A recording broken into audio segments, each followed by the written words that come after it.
this bitch eating North Carolina style. We eating pork rinds in this bitch. I know you niggas here.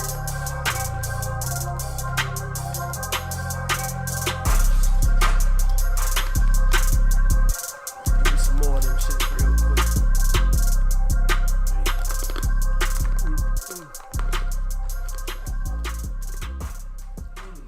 Nigga, we on episode 28. Nigga, it's been 28 times that we done set up here and talk shit at people. And we got guests this week. Y'all niggas introduce yourself. Yo, Young Zah here, man. You already know, man. Liam, quick shit, rip shit. Follow me on Twitter, man. _ money man 54. Nigga, your Twitter account is gonna be in the fucking description. You ain't. That's a fact. Hey, But go, man. You got Jay last year, 1/3 Liam. You heard? That's a fact. go ahead and finish your promotion, man. I'm just fucking. Oh, no, yeah, man. You already know, man. Lemonade out right now on SoundCloud. What I'm gonna do? Tune in. Let's get it, gang. All the links will be in the description. I ain't even said nothing yet, but y'all niggas already know me. Yeah, nigga, we too busy eating. Niggas is greedy today. All right, man. Let's go ahead. Let's go ahead and get straight into it. Let me ask you something. What's How up? y'all feel about niggas who just can't shut up about nothing? I don't know, man. It remind me of this motherfucking the Wiz Scarecrow, Michael Jackson and the Wiz Crows dancing around them looking motherfucker from down there in Dade County, Florida. My nigga, what's his name? The nigga with the hair that's going everywhere. I think that nigga named KODAK. Goat man. I gotta stop eating this bullshit. I can't that's concentrate. him. Man, what's going on with your homie KODAK, bro? What you mean? What's going on with him? This nigga came at Nip. He ain't come at nobody. Yeah, he never came at that man. Let's go ahead. He came at his wife. This is his girlfriend, not his wife. And they was about to get married. I mean, I can say I'm about to be a millionaire. But until I'm a millionaire, Nigga, if you engaged, I saw something say they were engaged. If you engaged, nigga, then you about to get married. I looked it up on the internet. All it says is Nipsey Hussle's girlfriend, London Lauren, and their kid. And Nigga, they was like together for like 6-7 years, right? I mean, you made it. In some states it do. But anyway. That's a fact, though. Anyway, it ain't the fact that he tried to come at her or whatever, my nigga. It's the fact that the man body still warm. And he talking that bullshit, talking about some, I give you a couple years to cry over him and then I'll be that man you need to be. And if you really look at it, he was coming at her. I'll be that shoulder you can cry on. You all know what that story ends like if niggas get their way in that situation. I know. I just want to say, KODAK never knew Nipsey. You feel me? He didn't owe that man an ounce of loyalty, bro. Mm-hmm. Nothing. He didn't owe that man a gram. Nothing, bro. Nothing. Yeah, he didn't. He never knew him. And he said what he said, but don't get mad when motherfuckers who did know him come at your throat after you say what you say. I don't think he really mad. You see his responses be so laid back, like he is mad. I mean, bro. He mad. He mad because the world trying to check him. The world can't check him now. If Nipsey brother called him or something, you feel me? Or Nipsey or Lauren London's brother or somebody called him, you feel me? We got people who he act the same fucking way, bro. But I'm saying we got people who knew them. Like you had people who was close to him. T.I. was pretty close to him. The game was booty close shaker. To him. Yeah, we talking about the number one. He's a meat rider, bro. The game always find his way to talk about somebody. That nigga is old. But now the game was really like that with Nipsey though. Mm-hmm. He was really like that. But my nigga, that ain't the point. Like I'm just tired of motherfuckers who, when they say some bullshit, they get mad at the backlash. Nigga, you said something on a live stream, nigga. If that's the way you felt, to me, you could have just said it outside of the live stream and saved yourself all the fucking trouble. You knew the camera was on. You said what you said, and now you talking about, nigga, don't be trying to little boy me on the internet. Won't you on the internet talking shit? So the shit should come back at you on the internet, should it not? He don't really talking shit though. He just saying like He don't care about it. That's the problem. Like the world's soft. When the camera go on you, you gotta become a different person. I feel like if he honestly felt like that, and if that's how he felt when the camera came on, he had all rights to say that. He did. Ain't nobody saying he shouldn't have, that he couldn't say what he wanted to say. They talking about T.I. talking about clear that shit up. Clear what up? He said it. He said it, and now And he apologized. he ain't apologized. That was a bullshit. The microphone came unplugged. Any nigga who been listening to this shit is accustomed to us fucking everything up. So let's get back to what we was talking about. You said he apologized. I said that was a bullshit apology before I cut myself off. Mm-hmm. I mean, I'm not gonna say it was the most sincere apology I ever heard in my life, but he clearly he said, Lauren, if you feel like I disrespected you in any way, I'm sorry. That's all he should have to say. If you feel like I disrespected you in any way, even though I didn't, don't leave that part out. He didn't though. He said R.P. the dude. R.P. the dude. Man, just R.P. Nipsey though. I want everybody to know I'm pro Nipsey, man. He should never die. He was too young before niggas started going crazy on me because we know how social media can get. I just want to say R.P. Nipsey out. You feel me? Nobody should die at a young age. I mean,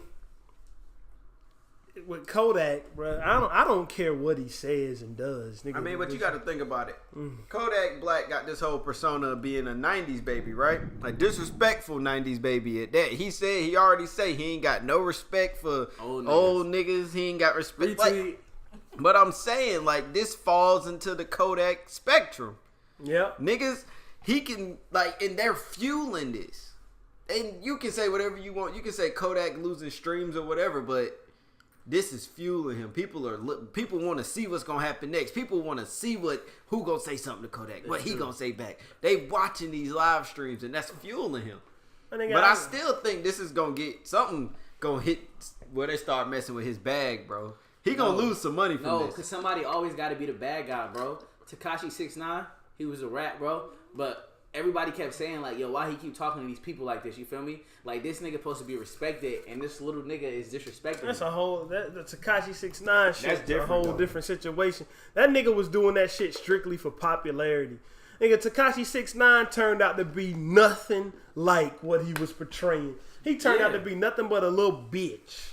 That's all I'm saying is all publicity, good publicity. Like, you saying, like, it's gonna mess up his bag. It's not, because of the simple fact that if a nigga like Tekashi could do that, and we know that he won't gangsta. Like, people was telling us before he went to jail, everybody was exposing him, letting him people know, like, yo, you're really not like this.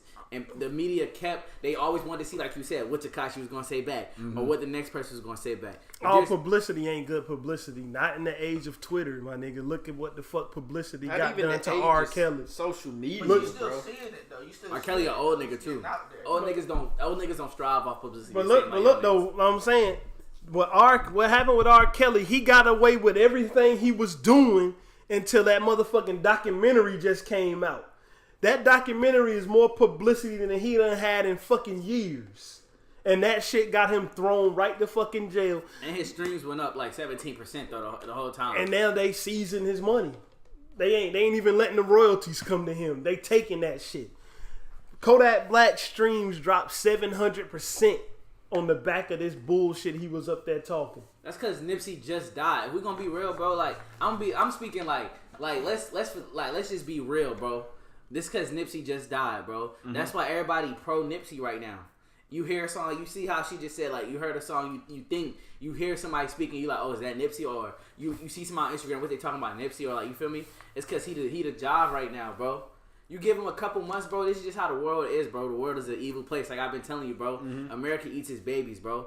They only gonna talk about Nipsey for, but I'll give him 3 more months, bro. And Kodak gonna drop another album, his stream gonna go right back up.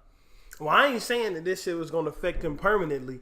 My whole thing with the Kodak shit is, nigga, like, I always say, like, nigga, if you can't handle the backlash, shut the fuck up. And to me, it don't look like he can handle the backlash, nigga, because if you can handle the backlash, if it's me and I say something and I mean it, then I don't give a fuck what nobody else gotta say. I don't have to say shit else, because I already put my 2 cents in the situation.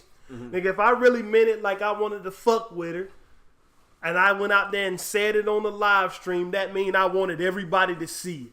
Especially if I'm a nigga like Kodak that got 8,000-9,000 people watching me at a time, capturing the shit, putting it on their Twitter. Millions of people done seen it instantly after it happened. Mm-hmm. Right. I'm not coming back talking to if T.I.'s up there using those SAT words, telling me what I have to do. You can talk it to you fucking red in the face. I don't care. You can say what you want. He made a whole song off it. Now tell me he not trying to eat off it, bro. He made a whole song dissing Kodak. Like, let's be real, bro. Like, But the sad part is, but you gotta think about it. T.I. does this all the time. He did it with Kanye. He when he made the song with Kanye. He does. This is what T.I. does. T.I. talks to somebody. He get a problem. Like he get in a problem with somebody, and he just straight up and he gonna make a song about it. Let's stop. We can't even sit up there and say you might be able to run that shit with Game. I think T.I. was like the top rapper in the fucking game for like 3 or 4 years straight. From the time he dropped the fucking ATL album, what was it, King, to then dropping T.I. verse T.I.P., to then dropping Paper Trail. Nigga, that's a 4-year stretch where he was the #1 artist until Drake came. And nigga, T.I. was the first nigga since Elvis to replace himself. No, only the second niggas, like Outkast and then T.I. T.I. was only the 3rd artist ever to replace himself at the top of the Hot 100. My nigga. He replaced himself from the Live Your Life with Rihanna to the Dead and Gone shit with Justin Timberlake. He replaced himself at #1. He don't need none of this shit, bruh. He don't need none of this shit. He don't need to use Kodak for publicity, because the real deal about it is fucking Kodak Black career will probably never equal up to one of T.I.'s fucking albums. My nigga, not even. I mean, that's not facts though. But if he always does this, why he ain't make a song about Gucci? He had songs about Gucci. Gucci and T.I. was in a full-fledged fucking No, I'm not beef. talking about Gucci, man. I'm talking about Gucci the brand. Nigga, he didn't make. He led that whole movement, right? He running down on niggas. He see we're Gucci. He doing this, and that. But he jumped straight to the next thing. Like, oh yeah, you see the world coming at Kodak, bro. It's okay. I'm not in the day. But you gotta think about it. He did so much. Well, honestly, if you want to talk about the Gucci situation, I think the song that was put in place was the song against Floyd Mayweather. You forgot about that one. He did make something because the "Damn It Must Suck to Be a Fuck Nigga" song that was branded off of the Gucci thing. Right. I mean, that was branded. It came from that. So he made a song about Gucci because it was coming as a nigga who was still wearing Gucci, and he felt like that was the problem. Take it back to Kodak though. Like he said, like if he really if Kodak was on live and he really felt like he meant that, you feel me? The sad part is, to be honest, Kodak probably didn't even mean that. Kodak probably just be getting drunk, going on Instagram Live, just talking nonsense, bro. But then that's another thing where what he said came in point. If you can't take what's about to happen, don't be getting on live. He can take what happened. That's the problem, though. You think but about you got him up here saying, bro, y'all niggas trying to little boy me. Y'all niggas trying to little boy me. If you wouldn't have never said it, you would have never been in this situation. Well, I'm saying, what y'all want to do? Be quiet about it? You want to just take it? Not give a fuck. He don't gotta care. He don't care because you see T.I. put the post. He commented on it right under T.I. post, bro. He telling everybody on live every time, bro. Like, I'm on tour. Y'all know where I'm at. Come find me. He's on tour. That's a sign that you care, nigga. Because the first thing he said is, "You can come see me. I'm in Georgia right now." Because he not social media. He not gonna keep arguing with you back and forth, bro. He should have never started. He should have never started arguing. Hey. Should have just like, if it's me. He from Broward, bro. You ever been to Broward? I've been to Miami. You ever been to Georgia? Like Atlanta? I've been to Atlanta, yeah. Exactly. T.I. from Atlanta, bro. You know, Atlanta's gangster, bro. Thugs, bro. Zone 6, real niggas like 21 Savage, all that came from Atlanta, right? Kodak is from Broward, bro. Those are real Haitian Zopal niggas, bro. Like, I done met a lot of real gangsters in my life, but when you meet a gangster group of Haitians, bro, it's a different mentality, bro. You ever seen Shadas? You ever seen Shadas? I seen that movie. Come on, bro. Like, he's from Kodak from Broward. He letting y'all know, like, bro, y'all know what? If y'all feel this way about the man, y'all know where to find me at. Y'all know where I'm at, bro. Like, I'm on tour. He could have his response. I don't think he was sending it as like he couldn't take it. He telling them like, I'm not gonna keep going on the social media, bro. Come find me. He keep going on social media. He is going on social media. Right, Kodak Black. Ever since this situation has happened, has been on social media. He been on social media talking shit about T.I. He been on social media talking shit about Game. He been on social media fake apologizing. He been on social media talking about calling Game a booty shaker. He came at 50 Cent. That's the only way nowadays that that you could really Man, he could represent yourself. Because if you don't, the internet, bro. The internet to do it for you. That's they what won't you're trying stop. to say? Yeah, they won't stop. This is my. If you don't get on the internet, like say if you said something and like you was like, all right, like if Drake say something, like Pusha T about that Drake never responded back to Pusha T, right? And the internet just kept eating at it, bro. They just kept fighting. So at the end of the day, some days you just gotta go up there, bro, and you gotta say what you gotta say. Because if you don't, they gonna make your response for you, like you said. Well, that's Drake fucking fault, my nigga. Because Drake got involved in something way back that. Nigga, it was Lil Wayne's and Pusha T's problem. He stepped his foot in it, and now you talking about with Exodus 23? I mean, before that, nigga, it was the Mr. Me Too off of the second Clips album was a Lil Wayne diss. Anyway, if I'm Kodak, nigga, if it's me, my response is this: I'm gonna get back on my live. Like I said what I said, and if you got a problem with it, I don't care. And that's my last fucking response. No, but you got to think about it. Kodak did come out and say that. He came out and say that, but he kept going. He don't, but that's the sad part. The sad part is if you look at Kodak was just in Raleigh. Yeah. Smoking weed in Crabtree. He really don't care, bro, about with nobody. That's it. That's always been his problem, bro. I like Kodak, bro. And I can tell you his number one problem is he don't care. Like he been to jail 12 times. So you saying he basically what J. Cole was saying, he wished Kodak Black had a little bit more guidance. Exactly. That's how it is. Same thing, bro. That's how I feel about bro. Because if you want to be real, bro, bro, I done had, bro. I'm 20 years old, bro. Yeah. 6 of my friends done died that I done grew up with, bro. I done seen niggas girls that done pledged their loyalty. My man Speedy died. Speedy Loke, bro. R.P. to Speedy, right? He done died. As soon as he died, his girlfriend that he was with, bro, 5+ years, got Mrs. Speedy tatted like right across her chest, bro, right? She is with a whole nother nigga now, bro. I'm saying, bro, like you know it's gonna happen. Like only thing Kodak messed up at is he said it too soon. But all he was speaking was on everybody's mind, bro. We already know Lauren London, she got his face tatted. All right, you showed your love for your ex-boyfriend, but we know we give you 6. He basically saying I give you a year. Even though he played himself, if he wouldn't have played himself into it, it would have looked better. If he would have said I give you a year and she gonna be on the next nigga, the world would be like, is what Kodak talking about is true, but it's the fact that he brought himself into it, saying that I'm gonna be the nigga that she looking for, the nigga that she with. It's the fact that you even said well, who gives a fuck about that? If you feel like that, nigga, if I feel like that, and I really think like that, I'm gonna just start trying to put the shit into motion. What the fuck is me saying it on live? If I really wanted to get at her, is me saying that shit on live gonna get me any closer to that woman? Cause he ain't got no what? What he ain't got? He got it. Nigga, he got a brain. You're older than him though. Nigga, he got a nigga. Kodak's 2 years older than me, bro. So that goes Barely. to shows you, bro. When I was Kodak is like 21. Bro, think about the stuff that think about the stuff that we do. You gotta think about it, bro. He's a 21-year-old, right? Millionaire. Millions in his pocket, bro. Like Lil Pump, bro. Like you gotta think about it. If you was 20, bro. If you was 20, think about some dumb purchases that you made, like little stuff like, say if you bought a pair of jeans that was $200 that you know you shouldn't have bought, but we not millionaires, you feel me, right? Nigga, I was 20. He could spend $2,000 right now and not care. Not care, yeah. Nigga, I was 20 years old when I was smart enough to walk out of the fucking Universal Records building and tell them, fuck no, y'all ain't about to enslave me.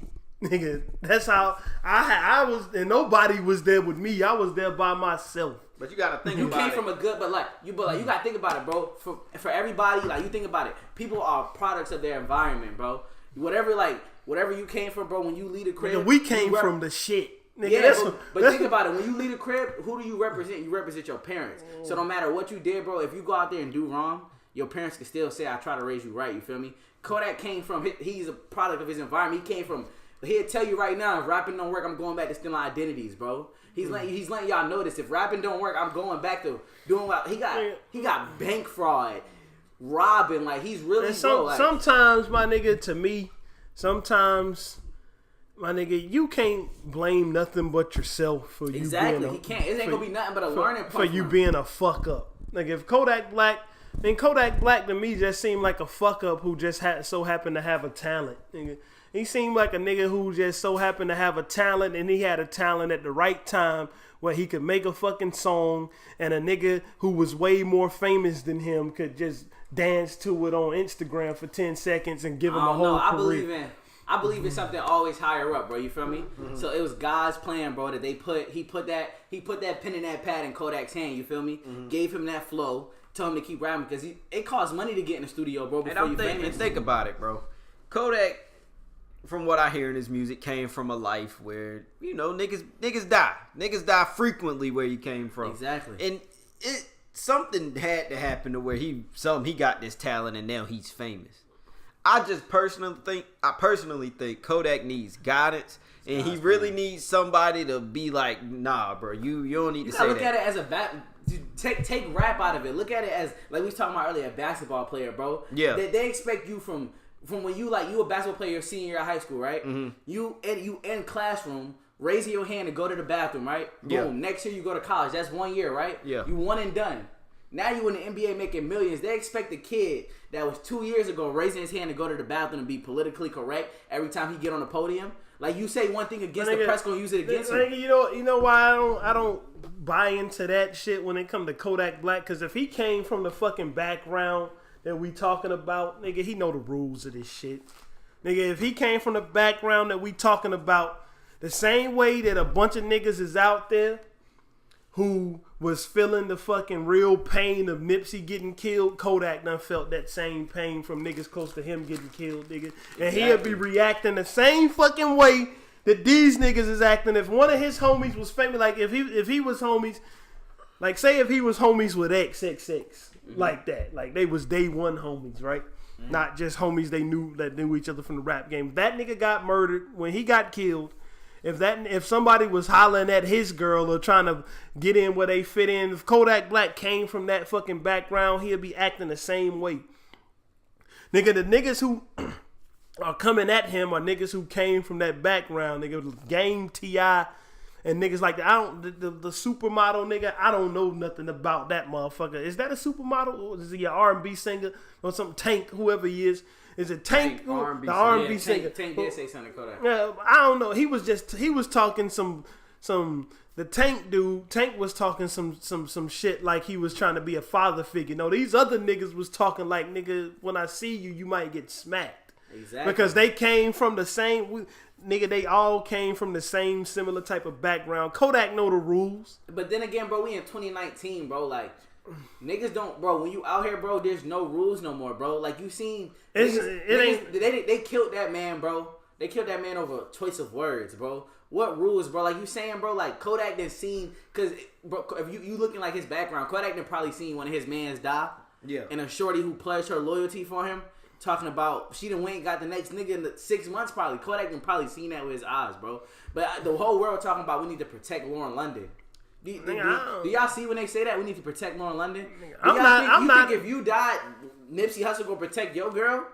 Nigga, I'm not random individuals. I'm not on that fucking train. I'm not on that. I'm looking at them like, all I want to say right now is, you see how the world acted over Nipsey? Mm-hmm. When Barack Obama died, the world better stop. Do you hear me? Mm-hmm. I'm talking about everybody better just pack up what they doing and stop. It says everybody pledging their loyalty to Nipsey Hussle, and they don't even listen to his music. You can best believe. You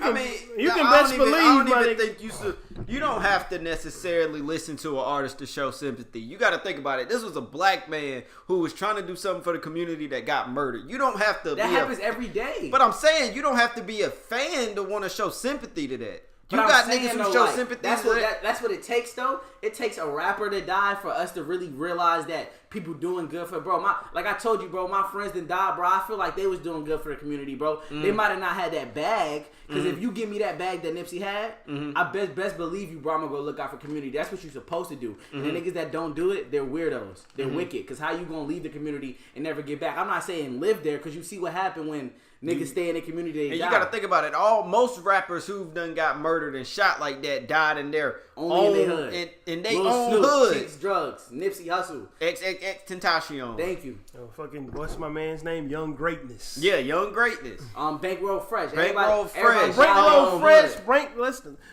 Fresh shouldn't have been out there shooting at niggas. Like he shot at somebody, the nigga shot back, and he had better aim. Jimmy Wapo. Like, all I say is, bro, it's like, niggas, like, rest in peace to him. This what it takes. This what it takes, bro. Cause Kodak. I mean, I look at it like I told y'all, R.I.P. Nipsey Hussle, bro. But my friends done died too, bro. Merc, like one of our players done died, bro. Yeah. Like death is not Merc too. Yeah, death Merc is not new to nothing, bro. But the world acting like because it happened to somebody famous that it's supposed to be new. He letting y'all know, like, bro, I've seen this plenty of times before, bro. I give her 12 months, bro. She gonna be with another nigga, bro. But no, he said I'll give you 12 months and then I'll come after you. That's what he's saying. He also said that he was gonna hit Young and May. Come on, y'all. I think what people taking is what's coming out of his mouth too serious. Like at the end of the day, he's 21. He can't like why his life got to be so serious, bro? Because he's a rapper. We ain't talking about. I don't care what he says, nigga. This the reactions that get me. Like whatever he say, the shit is funny to me. But my nigga, when you don't get fucking upset with the backlash, don't get up there because you wasn't. He was smiling and grinning when he said it, but then when T.I. said something back, he had a frown on his face and he wanted to fight. I'm in Georgia right now. Come see me right now. Cause he letting niggas know like T.I. didn't just T.I. like you said, Kodak didn't have to say that on live. T.I. could have DM'd him like, yo, bro, that won't cool. T.I. made it look publicly. So like, and then the day, what you expect out of a man, bro? He's a man. So you saying all these rappers should have kept it 100 and just met him face to face? Social media got the world twisted, bro, because everybody feel like they gotta make a post to respond to a man. Nigga, you pay your phone bill, you could pick up a call. Like, you acting like you can't get in touch with Kodak Black's people. T.I. know, like you say, T.I. not no regular SoundCloud rapper like you said. He know people, bro. T.I. got kids, bro. T.I. kids almost Kodak age, bro. He already know if he feel like he gonna take Kodak under the wing, bro. Real OGs will never try to play let's be for real. Let's be for real, my nigga. It ain't no way we can know this for sure. Yeah. But nigga, I think with all of my fucking brain cells that if T.I. called this nigga privately, his motherfucking ass would have hopped right on live talking shit. I don't think so, bro. Cause you hear J. Cole say if J. Cole could have a whole conversation on why can't T.I. can't. J. Cole could call any little dumb nigga acting up. He could call NBA Youngboy. He could call any of them little niggas out here just getting money like that. If that's a call, he called Kodak Black because he see Kodak got some potential, but he need guidance, bro. Like you say, bro. Like Kodak don't. I'm pretty believe like it took Kodak months after time to get on live and start talking about that sticky finger situation. He just feel like he talk about something when he want to, but I don't think he would have went and just blurted out. T.I. OG, bro. Man, my nigga, if T.I. said the same shit that he said to him privately, nigga, he would have still felt some type of way about it. I don't think he felt some type of way because it was said on live. I think he felt some type of way because of what he said. Nigga, he told him he need to fix that shit. If that whole... But see, I feel like that was taken... I feel like Kodak Black may have taken that the wrong way. I feel like... Everything's taken the wrong way. I'm just saying, I feel like Kodak... If T.I. would have went to him, called him up, or been like, bro, I'm in Georgia, I'm about to pull up on you so we can chop it up real quick. I feel like if he would have game to that man to man, face to face, Kodak Black would have been like, oh, this nigga really, he real. So look at Soulja Boy, for instance. Soulja Boy, and he the most social media presence. He want to argue with you on social media, keep right? in mind, that nigga is in jail. Listen. Jail must be fun. Exactly. But look, he like, you know, he feeds off social media, right? Mm-hmm. And what Casanova do to him? Casanova went right to him, grabbed him by the shoulder, bro. They talked face to face. He didn't go to all. You know what Soulja Boy said? What? He said, "Cash, you right, bro. My bad." Because Soulja Boy was tweaking and you talking about when he was tweaking on that girl at the he was show. Tweaking on that girl. All it take, bro, that's what that like. Everybody keeps saying there's rules to the game, but these old niggas be running. They be doing the same thing young niggas doing. But Casanova didn't come at Soulja Boy the way T.I. came at fucking. He came harder. That's what I'm. He was yelling at Soulja face. Soulja was like, "Yo, chill, Cass." Like, no, he was like Casanova. He was yelling at in his face, my nigga. Mm-hmm. He was yelling in his face. I saw the video. Yeah. No, nigga, he was yelling in his face. T.I. came at fucking Kodak Black like he was that nigga daddy. Nigga, he was like, that's the problem. He was like, so my nigga, that's my point. If he came at him like that privately, I think he would have reacted the same way. No, because he would have came at him. He came at him. See, the problem is he came at him like his dad because he's on social media.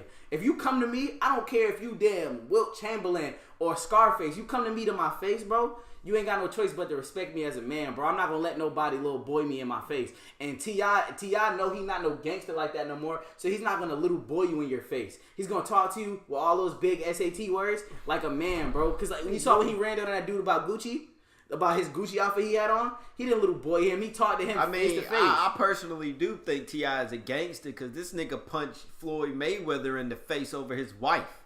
Who you know out here punching a world class boxer? Floyd my can't nigga. hit him back. I don't. What? We look at. Floyd, Hold them on. niggas was fighting. Fuck that nigga, man. Fuck Floyd Mayweather. I'm talking about this Kodak situation. You gotta look at it, nigga. T.I. came at Kodak fucking mad. He did. T.I. wasn't mad about this Gucci shit like the way he was mad about this. Yeah. Nigga, I think if he picked up a phone and called him, He would have called him fucking saying the same shit. That's calling him. I'm talking about face to face. I think he would have done the same shit face to face. I believe they would have got it out. They would have tussled it out, bro. Because T.I. not gonna let nobody talk to him crazy face to face. I believe. And the way that Kodak's, I don't know. I've never seen Kodak getting no beef in person. But I feel like the way he's portraying himself, that he ain't gonna let nobody. You feel me? So they would have had no choice but to let that testosterone die down. Cause you know how T.I. get, bro. T.I. almost 40, bro. Yeah. Or if he is 40, I don't know how old he old, bro. You gotta think about it. He got kids. Nigga like 38. He got kids. He got a wife. He not gonna really go out here beefing with no man and mess up his bag. When T.I. think about a situation, he think about every possibility in that outcome, bro. He think But you about gotta his think money, about it. T.I. is a seasoned artist at this point. He got stuff to think about. He got stuff that he know. Oh, I gotta look out for my. I gotta look out for my family, my kids. Kodak But been going 5-6 years strong. That season. But see, Kodak is not smart. Kodak get paid off. Kodak has a rape charge pending right now. Too. But Kodak and Kobe is two different people. How? This is the double standard people got in life. He's a man. He's a man. We're not talking about basketball. We're not talking about rapping. We're talking about his charge and as a man. There's no two different people. When you go to court and you stand up, they don't look at you. They look at you as blase and the charge is next to you. Nah, they looking at Kobe Bryant as fucking Kobe Bryant. Yeah. Nigga, You gotta think about it. They looking at Kobe Bryant as the face of the fucking. And that's what's wrong with America. Of the biggest fucking franchise in the NBA. That's what I'm saying, bro. You gotta look at it for what it is, bro. They looking at Kodak Black as a young black nigga. They looking at Kodak Black as a fucking fuck up, brother. But guess what though? He got that bag to pay them lawyers. I mean, that's true, but that'll run you broke too. It hasn't, because how long he been fighting that case, bro? He just put out an album out that went platinum. You acting like Kodak. We acting like I understand we talking about Kodak, the ignorant person, but he's really been going strong with hits though. Think about it. He get paid every time Bodak Yellow play, and that was like one of the #1 songs in this generation. Nigga, he probably He get paid every time Bodak Yellow Kodak play. Black is getting paid more for Bodak Yellow than he is for his own fucking music. I can tell you that because you get paid more. When you got somebody's publishing, you get paid more, and I bet you Kodak Black doesn't have his own, bro. His record label probably owns that shit, so he probably getting paid fucking pocket change for his music. He probably getting paid more for Bodak Yellow because he credited as a fucking writer, and he probably get part of the publishing for that. Just like that nigga Sting get paid 90% of what Lucid Dream made. Yeah, exactly. Yeah. But look at that. Look. Just think about the hits he got up, bro. Because we acting like you can see. Like, I mean, his streams might have dropped, but his following is still there, bro. Kodak Black I don't think fucking Kodak. I don't think Kodak Black. People who listen to Kodak Black isn't going anywhere. Nigga, I don't think Kodak Black fucking career is going down. Nor do I think he deserves for it to go down because of this bullshit.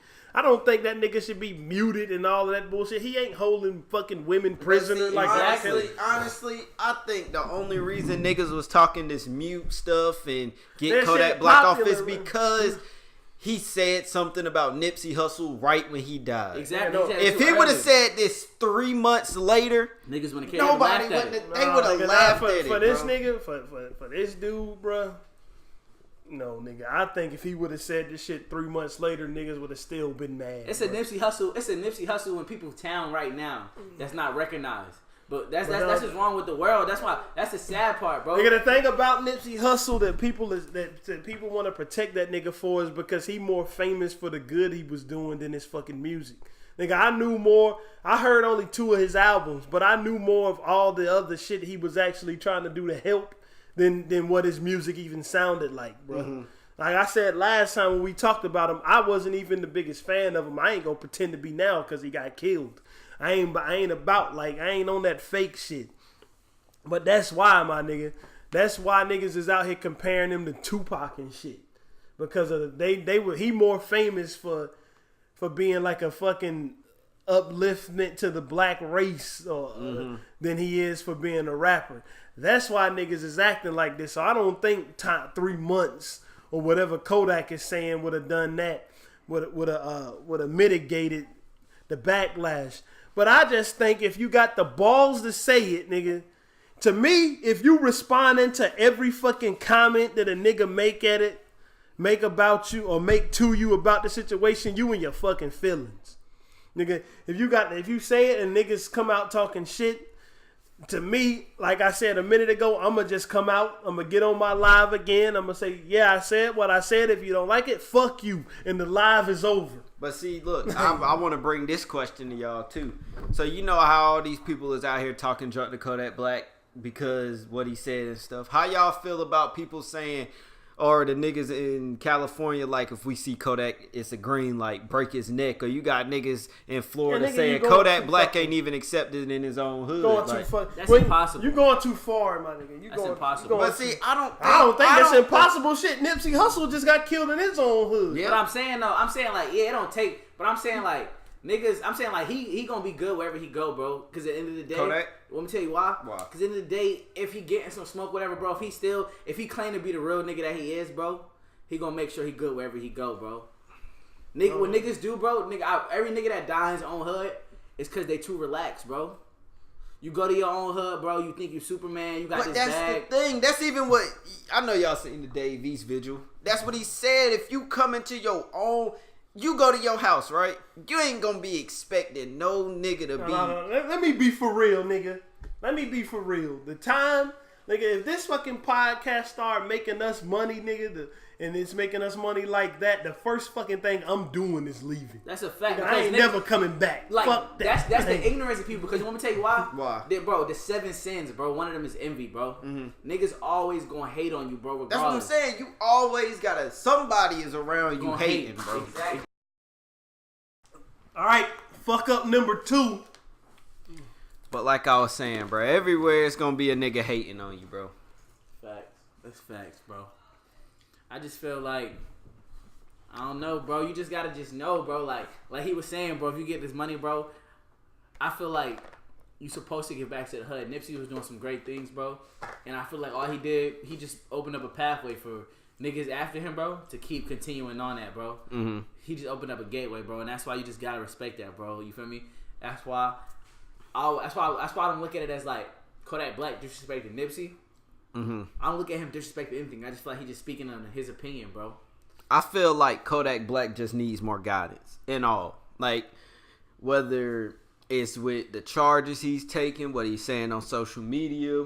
I just feel like Kodak Black needs a person that's not a yes man. Because, you know, most of the niggas in his group are yes men. You see the person he just signed, 22 G's? I don't even know who that is. Bro, like, that's what he got a bunch of people who got the same mindset as him. He ain't got nobody that's a OG type that's like, nah, bro, you don't even need to say that. Nah, bro, you don't need to do that. Nah, bro, you need to get that right. Say it, my nigga, but don't get in your feelings. That's if to me, like I said, to me it seemed like you're in your fucking feelings if you just keep going on and on about it. Just fucking say it. Say it, and if niggas don't like it, tell them to go fuck theyself. And that's how I look at it. Because to me, Kodak Black persona seemed like he should have followed that path. Yeah. He should have followed that path. Like, not getting hurt because you feel like niggas tried to little boy you on the internet. His persona seemed more like that persona where he just would keep not giving a fuck. No matter what was said. But just think about it. If we was in Kodak Black shoes right now, we said something and you know you ain't mean it that way, and any other nigga tried to come that way because if fucking Lauren London would agree to that shit, that bitch would be on a plane to California right now. Let's just say you know he didn't mean it.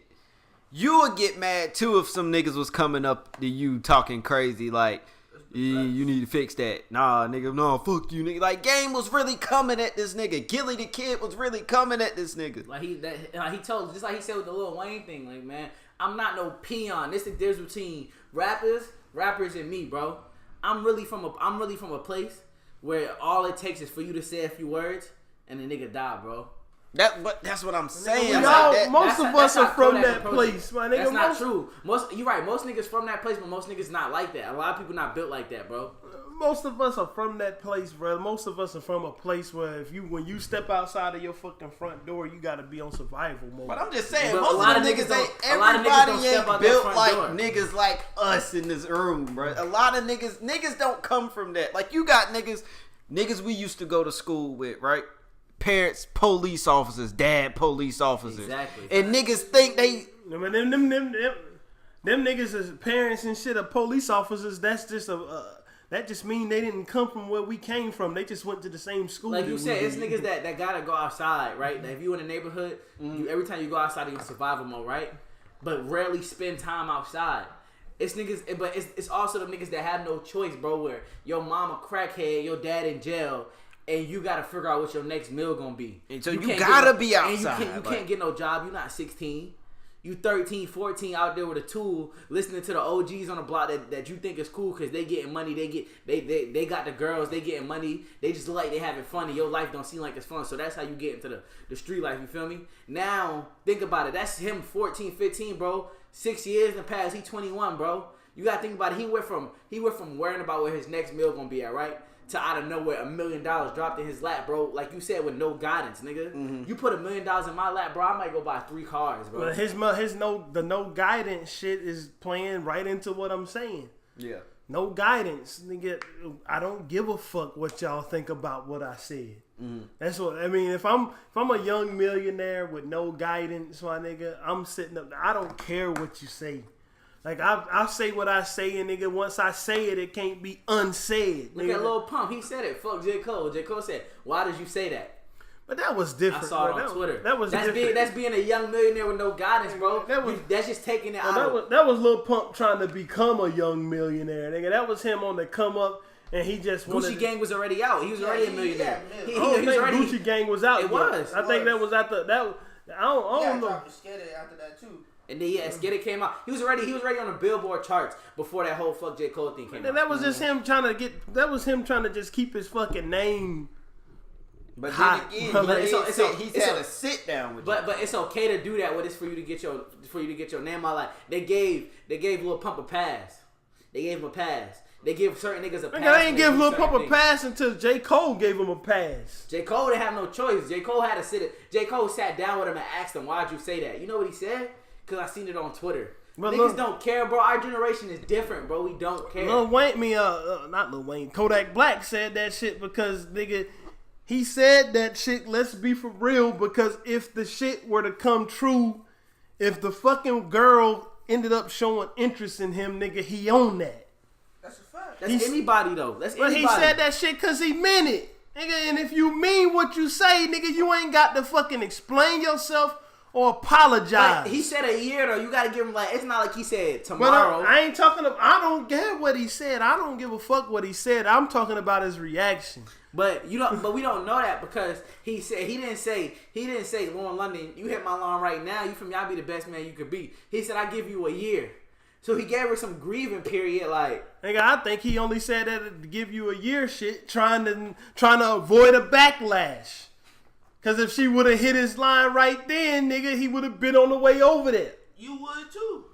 I never said that. I never said I had a problem with what he said. Nigga, that's what we getting into. I said, nigga, if you say something and you mean it, nigga, stop explaining yourself. If you that nigga that got that I don't give a fuck personality and that persona, why do you have to come out and apologize with a non-apology? And why do you have to make a response to everything somebody say, nigga? You just, all it takes is for you to get up there and say, nigga, okay, y'all mad at me for saying what I said, so what? Nigga, that's all it takes. Bro, I mean, Kodak just need guidance. I'm gonna keep it at that. Kodak young. He got time to grow, bro. He got time to grow. Goat man. Go to what? Being himself. The goat of having fucked up hair on Instagram Live? I fuck with Kodak hard. Music. I ain't got no problem. I ain't got no problem with Kodak. I just think it's Kodak music is decent. I ain't gonna say his I just shit. feel like he's only a person, bro. I feel like, you feel me? He like everybody else, bro. The world the world hands you a Rubik's Cube, and you still every day you trying to twist that bitch so it could get even on all sides. That's all he doing, bro. He twisting that bitch till it can get even on all sides. Like I said, bro, like if you got the energy to say something that you know you gonna have to keep a I don't give a fuck attitude, nigga, then keep that attitude. That's a fact. Don't get in your feelings when niggas get mad at you, nigga, cause when you say certain shit, nigga, you know the fucking response that you gonna get, nigga. I don't care how much guidance that nigga needed. That nigga knew in the time and place that he said that shit at, that shit like this is gonna happen. So just keep, not caring. Keep not giving a fuck. Well, niggas that don't care, them niggas still alive. It's a couple niggas that don't care that's still alive. I mean, like I said, I don't think when niggas start talking about mute them and boycott and fucking green light, I was like, man, that shit, you taking it too fucking far then, nigga. Like why do they care? Yeah, like, why the we fuck? Talking about, like you said, we talking about Nunu. Yeah, I mean, her name Lauren London. We talking about Lil Wayne's baby mother. Nipsey Hussle girlfriend for 7 years. Y'all talking about protect her at all costs. I understand Nipsey did stuff great for the community, but I mean, y'all acting like Lauren London was doing that without Nipsey. And nigga, that type of shit right there, that protect her and all of that shit, they was saying the same shit about the dumbass motherfucker who got on the live right from Nipsey Hussle's death, the scene of the death, talking about it was a military style hit. They was talking about protect him. Niggas will get behind the damn keyboard on Twitter and say any dumb bullshit. That's what's wrong with the world. Like they was talking about it's a military style hit. 5 to the body, 1 to the head. That's military. Nigga, there ain't nobody in the military wasting that type of ammo. Nigga, you saw did you see the video? Yeah, he left, came back. He left, came back because Nipsey Hussle would still be fucking alive. The only reason he left and came back and killed him because he said something to him. He said something like, "Oh, you got shot me," me. Like, yeah, I'm good or something. Now you got me, and something like that. If he would have just laid there, he would still be living, possibly. Like he came back and finished and them think off. About it, this whole death was off of some pride. Like niggas said something to him, and then the day you gotta realize like niggas is still human, bro. Like they all they got a pride, bro. Like my dad always told me like you gotta be you need to be worried about the nigga who the scariest, bro. Like a scared nigga would do anything, bro, to stay alive. The way I looked at it is like this. Last week I said it, my nigga. You, the guy, if whatever Nipsey, if everything is true, and the whole reason behind this was Nipsey telling him he had to fuck off because he was a snitch. My nigga, when you entered the gangster lifestyle, nigga, you know what come with that. To me, if you go against the grain, nigga, because being in a gang, my nigga, that shit is a choice. Because every motherfucker that came out of that neighborhood are not Crips. Every single person that came out of that didn't join the Rolling 60s, nigga. So if you into that lifestyle, my nigga, and you go against the grain by snitching, my nigga, you need to wear that.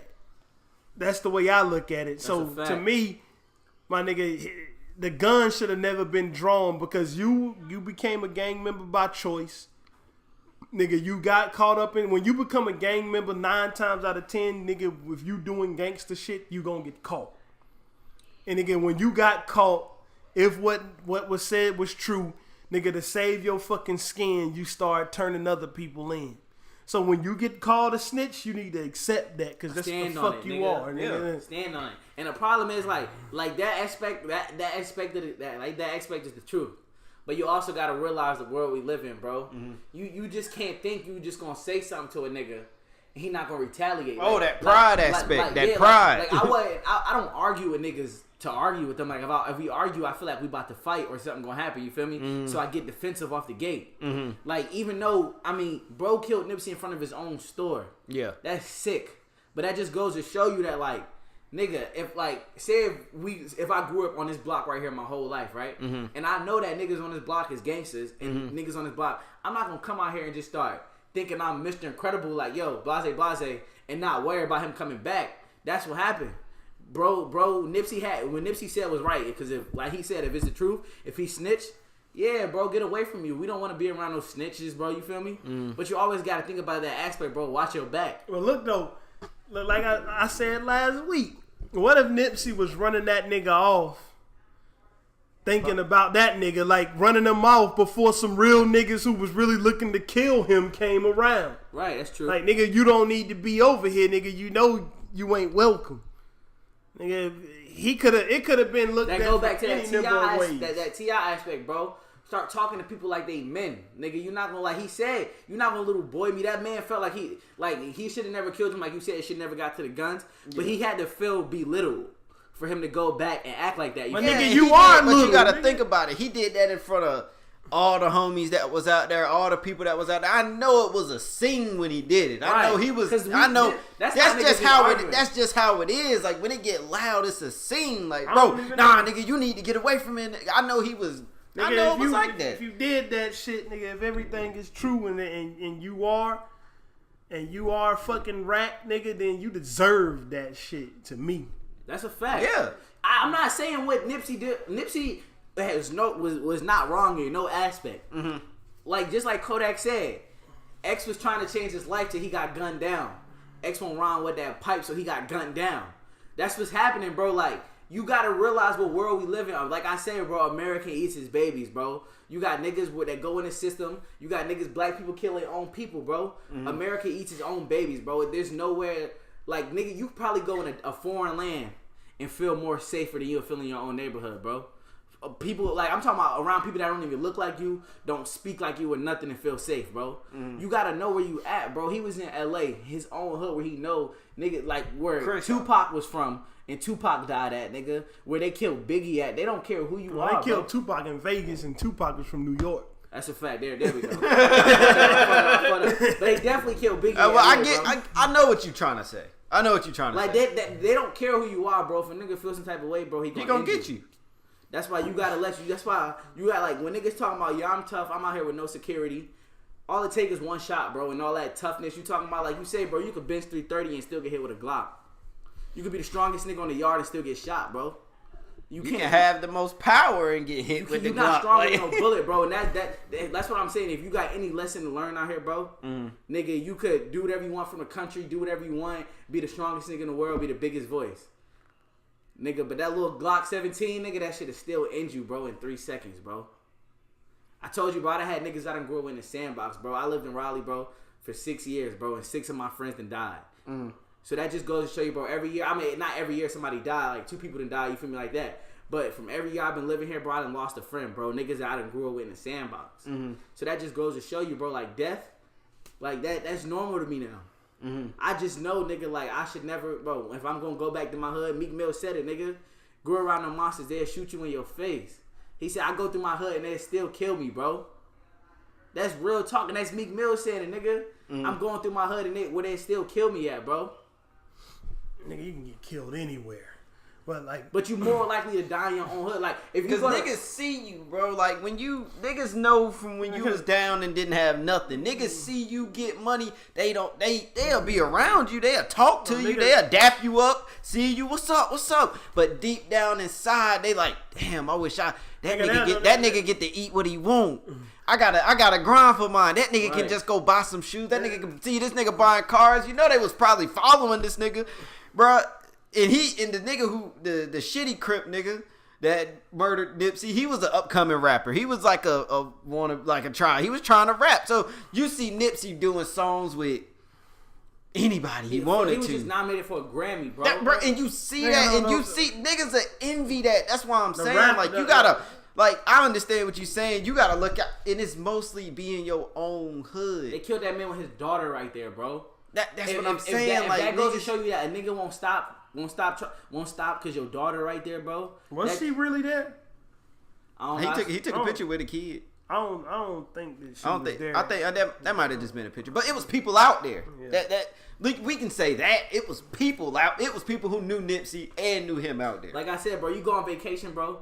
You can go on vacation with money in your pocket, ready to splurge, right? And you will feel safe because you'll feel like, you feel me? Nobody know you out here. You ain't gotta watch your back, nigga. But you gotta watch your back anywhere. That's anywhere. That's just being a person. But I'm saying, like, as soon as you come back to your block, bro, as soon as you walk outside that door right there and you looking like you fresh, you look flea, you already know another nigga could be looking at you, sizing you up. Yeah. When you on vacation, bro, you out of that mindset. But you still gonna be 10 toes. That's what I'm saying, bro. Like, niggas can go to a foreign land and feel safe, bro. I feel. That I just get, goes I back get to what what I you're keep saying, saying, bro. America really eats its babies, bro. It does. Tupac said it best, bro. America eats its babies, bro. But I don't know. That nigga who killed Nip was a coward. He was. Rest bro. in peace, Nipsey Hussle. Again. Well, I mean, shit, he was a coward and a fucking snitch. If everything that's been said is to be believed. How y'all feel about this story where he talking about the government offered him $35,000 to kill the fuck Nipsey, said and then you know it's a story out about that. I don't know if it came from him, but it's a story out. Man, I'm sick of hearing this. The government got put into it because he was talking about that documentary. Yeah. A documentary of if I'm gonna be for real, bro, a documentary of a fucking man who, man, niggas saying that nigga is curing shit, but I ain't never seen proof that he done fuck. Word. That's You a fact. understand me? Nigga, I ain't never seen proof that he done shit, nigga. I know if I got a fucking headache or something, I'm taking my ibuprofen. I ain't going to get no wheatgrass smoothie from this nigga. That's a fact, So man. fuck all that. Think about it. I always felt like he was black, bro. We know as black niggas, bro. We always Nigga got wasn't even black. Nigga, he was Honduran. Nigga, he won't even... The nigga, I mean, he was so smart, bro. Like, you gotta think about it, bro. All this work he did, you think it just went up in flames? He gotta have it somewhere Who's a contained doctor away. you You talking feel about? me? Yeah, like, it gotta be like, why hasn't that been released yet? Nigga, bro. Because it's about that bag, bro. It's I just don't something even... for niggas Like, to talk about. I don't know. Nigga. I ain't gonna doubt the man, but I'm not gonna jump into the camp while I'm praising this doctor dude either, because my nigga, as far as I know, nigga, he could have just been down there scamming niggas. Like, But and then it's another thing like with this Nipsey Hussle situation. Y'all seen the dude who, because you know when Nip got killed, he was down there helping out his homie that just got released from prison. He was giving him some clothes from the shop, and that man he's about to go. He got arrested. Oh, yeah, because his probation. Yeah, I don't think that's right. That's facts, though. They tell you that. When he's on parole or probation? If he's on parole, that's a whole different thing. I don't know. I can't, If he's on I can't probation, tell you. if he's I on just parole, know he wasn't supposed to be with no active gang members. He's And probably on Nipsey parole. was an absent, but he He's got probably on parole. shot, bro. Nah, He got they he don't- was trying to get some But help. they tell They you. don't give no They fucks, tell you. bro. They tell you, like, if you go to parole, bro, in that board meeting, they Mm-hmm. let you know, like, if we find you on this block right here, you're going down, bro. My nigga- Because they know it's gang activity there. Well, when I was buying my pistol, nigga, my uncle, he was out on parole, nigga, from just doing like 11 years for armed robbery and shit. He was out on parole, and I was going over there to buy my shit, and he came with me to the legal gun store, nigga. I wasn't buying it from no back alley motherfucker. I was buying it from the gun store. That nigga was petrified to even be in there, my nigga. That nigga he was looking around like he was expecting the police to jump out the fucking ceiling with handcuffs, nigga, to even be in there. So they don't play with you on that parole shit. Bro, like probation, like you can get probation by not going to jail. Yeah. You can just get probation for getting a lot of citations or something like that, right? Parole is basically like early release. They basically let you know, like, yo, we letting you out, and if you do something wrong, you gotta finish your sentence. Finish the rest of your Yeah. That's what they do that. So I don't know, bro. They shouldn't have. Maybe they shouldn't have took him to jail, but like, shit, nigga, That's the that's fucking just America. Yeah, bro. free that man, though. Free that innocent man, the but justice Free that system, innocent man. the justice system innocent don't man. give a fuck about you.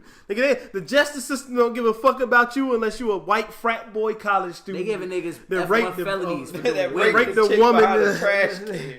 They giving you F1 felonies Don't for be riding. don't be sending me pictures. What the fuck? No, let me get that. I gotta delete that shit. Don't be doing that.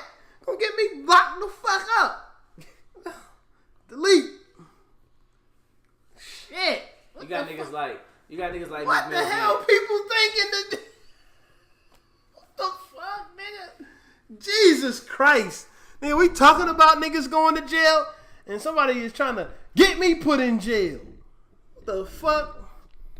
Anyway. I don't even know what to say to that. You I don't even like ain't talking about even it. said nothing. Ain't gonna say it on here. Nigga, I said when we get finished. But yeah, man. RP Nip. RP Nip. Kodak Black D's guidance. He's got it. Fuck that nigga shitty Crip who America did it. eats his babies. America eats his babies. Let's get into these independent spotlights. Tsunami Dave first.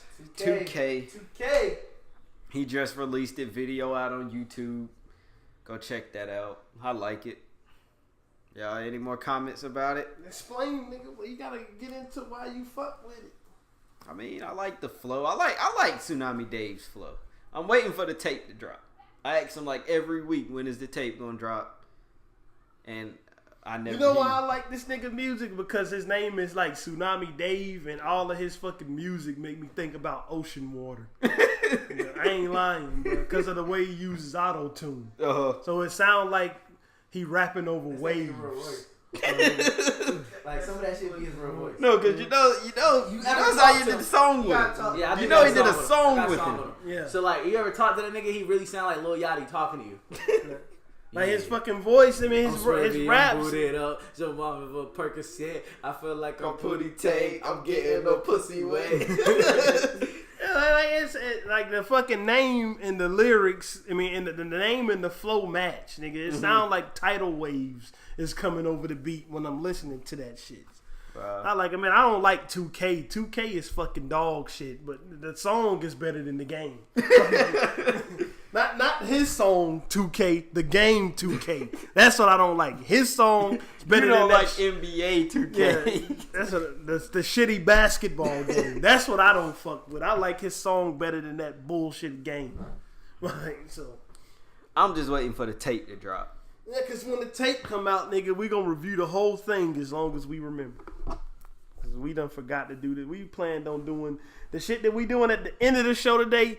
We were supposed to do this shit like 3 months ago. We've been planning this for a while. We just never got around to it. But it's happening today. Yo, did you see these niggas' faces when I said 2K was dog shit? These niggas look like they saw a ghost.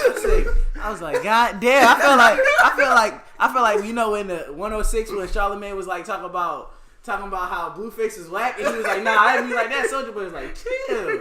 I was like, say, damn, I didn't know. I ain't even gonna say that. I like the song. Like, it's the fucking video game that I hate. Like, next independent artist. Ana Costello. Like, with the straight ballin' freestyle. He followed us on Twitter. And I was just listening. I seen he had some freestyles up there, and I listened. It was fire. It was fire. Delivery was good. I'm gonna get into my fucking golden rule, my nigga. The golden rule is gonna play into what's about to happen at the end of this shit, nigga. The golden rule is that when you fucking go across a classic, you better not come around fucking around. Yeah, you understand? Straight bars. You need, and he did that. When Ana Castillo dropped bars over that beat.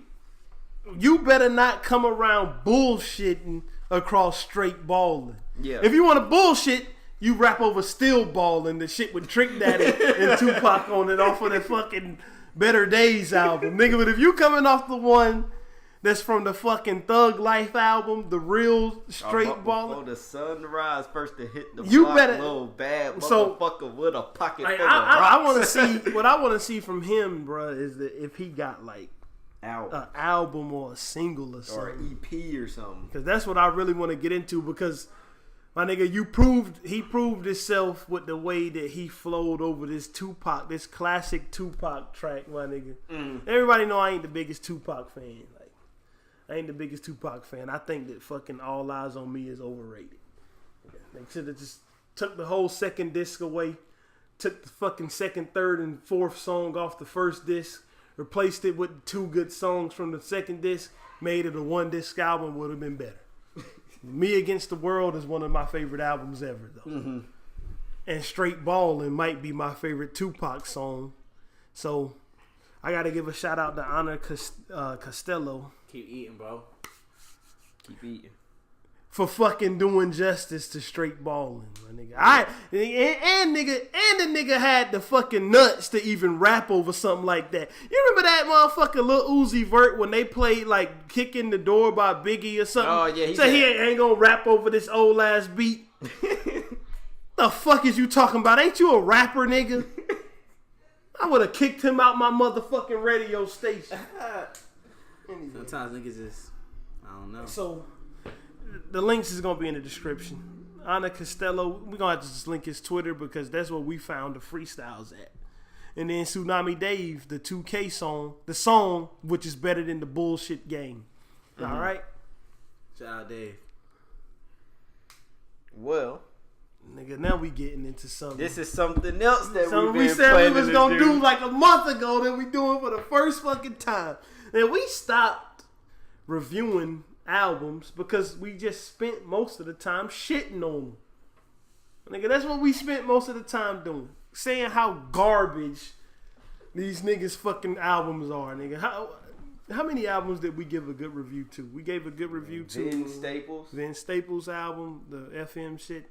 Oh. We kind of gave a good review to 2 Chainz album, but I spent most of that time shitting on Chance the Rapper. Trippy Red. Yeah, his love letter Meek to you Mill.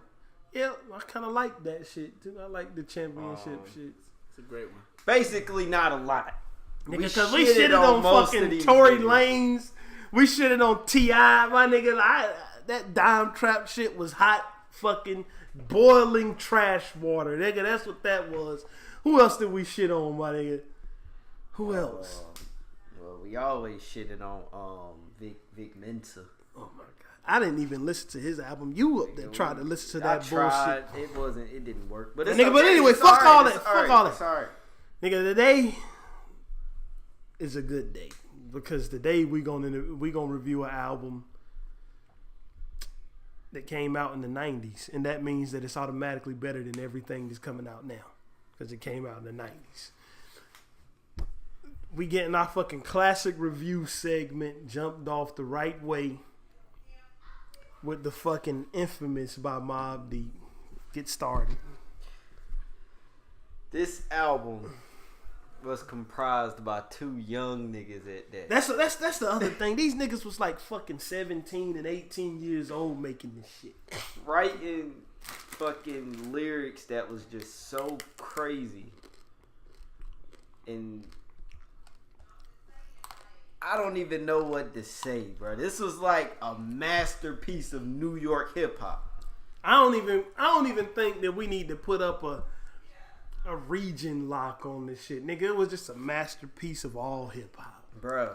Grimy beats, cold lyrics. I'm gonna just get into my favorites off the album, bro. Go ahead, man. Temperatures Rising, number 7. Yeah. I 4 and I number 4. Give Up the Goods, number 6. Hold on. It's rant time in this bitch.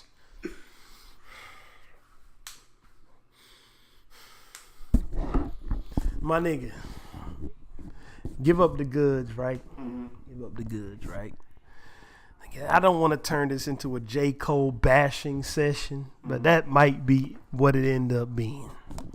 My nigga, this motherfucker went on his album a couple years ago, 2014, Forest Hills Drive, the worst J. Cole album. Nah, I like that album. Okay, you can like it, but is it the best J. Cole album? One of the best, in my opinion. Bruh. Man, that nigga spent the whole thing rapping about his fucking virginity. Nigga, it's the worst bro. J. Cole album. See, this is what I gotta talk about when niggas talk about J. Cole. Right? We ain't supposed to be reviewing him. No. Everybody wants to come at J. Cole for this like family rap. He's not a hardcore rapper. J. Cole he raps about the women. He doesn't really rap about hardcore stuff. Nigga, like his hardest song that he had that was out was Neighbors. You don't gotta rap about hardcore stuff. You also ain't gotta rap about your first fucking love every time you open your mouth. You can rap about whatever you want to rap about. Yeah. We talking about a nigga who it sound like when he wake up. It sound like every time he hop on a song, he just woke up off of Xanax and just be like, Nigga, world. Nigga, I don't like the album, nigga, because the shit was garbage. I like it. And Get back to and the the nigga infamous that came up there, he was supposed to be came about up there J. Cole. fucking around, taking a classic beat and fucking it up with that Saint-Tropez garbage from that fucking album. You don't come around, coming to the Give Up the Goods beat and making some song about some French fucking island to that. That's what you don't do. Nigga, you go do something else. You rap about Saint-Tropez to some fucking Spanish fucking merengue sample, but don't go fucking with classics. Rapping about some bullshit about sipping champagne and going on vacation when the last time I heard this sample, niggas was rapping about real shit to it. Leave it the fuck on alone. Alright, you can go back to your review. That one plucked the nerve. Yeah. That would pluck the nerve. But yeah, man. I like J. Cole, by the way, my nigga. I wouldn't have been able to know that one. Yeah, I fuck with him. I said Spanish merengue shit because one of my favorite songs by him was Can't Get Enough with that fucking Spanish sample on it. Mm-hmm. Which is something that you should have used something like that for your Saint-Tropez garbage. Mm-hmm. Don't go around fucking with my favorite shit. Nigga, let's put it this way. What if some motherfucker went and took the fucking METHOD man beat and tried to make a fucking ballroom dancing song to it? Niggas, you gonna be okay with that? No. Alright then. It's some beats that you just can't touch. If you a rapper, you just don't supposed to touch those beats. Nigga, have some motherfucking respect. One beat I feel like should never be touched. It's Many Men by 50 Cent. Oh my god. I hate that song, nigga. I don't feel like no other rapper should ever touch it. This is turning into... Hold on. 50 Cent should have never touched it either with that bullshit ass song. No, I ain't even gonna let you disrespect the song from my childhood. Like that. Nigga, I came up listening to these pussy niggas put one in my head, dog. Get blood in my eyes, dog. I ain't dead. Like, I'm not about to. No. Don't even touch the mic. 50 Cent is trash, nigga. Fuck him. I ain't never say he was. I wouldn't say he trash. I ain't never say he was. Get Rich or Die Trying had a heavy impact on my childhood. That's what I'm saying. Nigga, let me I tell you listen about to Get Many Rich or Men Die like Trying. every day. Get Rich or Die Trying is one of those shits that niggas call a classic just because it sold 12 million copies. Because it deserved 12 million copies to be sold. Well, my nigga Vanilla Ice sold 12 million copies. Is Ice Ice Baby a classic? No. Gucci Gang went platinum. Okay, nigga, you can go platinum now by motherfucking niggas just sitting around and your shit just happened to pop up in their Spotify random playlist. But you gotta think about it. At that time, 12 million niggas went and bought that 50 Cent album. Nigga, only because 50 Cent was coming at the most popular rapper at the time. Niggas forget that Ja Rule was the top. Niggas forget that fucking before 50 Cent sold 12 million copies, nigga, Ja Rule sold 12 million copies, nigga. Mm-hmm. Niggas forget that Living It Up was like the #1 song in the country. Mm-hmm. Niggas forget that Ja Rule was going 6 and 7 times platinum routinely. Yeah. Nigga, that's where the shit came from. The combination of 50 Cent. Ja Rule got a video game. I think he might have one. I don't know. That'd be crazy. If he got a video game, he might be up there. The combination of 50 Cent being shot all those times, and coming and being in a beef with what was the #1 rapper at the time, is what did it. Like this is what did it, right? Mm-hmm. 50 Cent, no matter if he a real nigga or not, him surviving those 9 bullets put the perception of a real nigga on him. Mm-hmm. And Ja Rule making a bunch of lovey-dovey bullshit put the perception of a pussy nigga on him. So you got the nigga that's the big bad nigga that just survived 9 bullets talking all the gangster shit versus the nigga who was talking about we cry together the last time you heard him. Nigga, of course, 50 Cent took over that shit. And what happened to 50 Cent after that fucking persona wore off? Nigga, Kanye West came out there and fucking and pissed on his career with that Graduation album. Yeah, they was good. That was like a big That's what happened. After that shit, nigga, 50 Cent That's when rap really started deteriorating, like going away from being like gangster. Like you didn't have to be gangster to be a rapper no more. You never had to be. Nigga, you never had to be. Kanye West was like selling millions of copies when you ain't have to be gangster. That's what I'm saying though. Like Kanye, like when Kanye and Eric started coming like that, like even if you want gangster back in the day, you had that persona. Like you had to go get that chain. Kanye came out with, you feel me, those sunshades and all that, like them pink polos, and niggas was like, well, this nigga nice, but he ain't really talking about stabbing niggas. And that just opened up Like a lane. when 50 Cent had a 2-album run, my nigga, his shit fell off a cliff into the ocean after that. Like, that's the numbers that 50 Cent was clowning niggas for doing. All of a sudden, with the Curtis album, is the numbers he was doing. Because he said, 50 Cent biggest ammo was just being able to come at niggas, like, nigga, and having people laugh at it, like Floyd like that jump with Floyd Mayweather. 50 Cent that came at so many people, you can't even hardly name who he came at. That's what 50 Cent does. He comes at people. People laugh at it, and he doing power. They want to watch him. Anyway, back to the Mobb Deep. So y'all think if 50 this was turning. Y'all think if 50 would have said that about Lauren London, he would got the same backlash? Yeah, No. he would have got the same backlash. We talking about the nigga who made a porno with the girl, sued her, and attacks her every week on Instagram, and the world loves But nobody gives a See, fuck now about that's the a good bitch, question though, Because because like I don't most people think be like, 50 would have got that same backlash. Most people be like, sometimes like he be calling Wendy William crackheads. Most people be like, yo, chill, like yo, 50, but it's because it's 50. Like if Cardi B would have said that, or like if Offset or somebody would have said that, something like that, they would have been like, they wouldn't have took it as hard as they would have. It's only because Kodak said it. It would have been. I think due to the circumstance that any of them niggas would have got it for this. That's what I think. Nigga said, somebody comment on 50 picture. He said, "You don't know Nip." Nigga said, "I do, bitch. I just don't feel like posting about him right now." When everybody in the world is posting about him, he basically said, But he did say that the woman did ask, "Are you not gonna post Nip?" And think about it.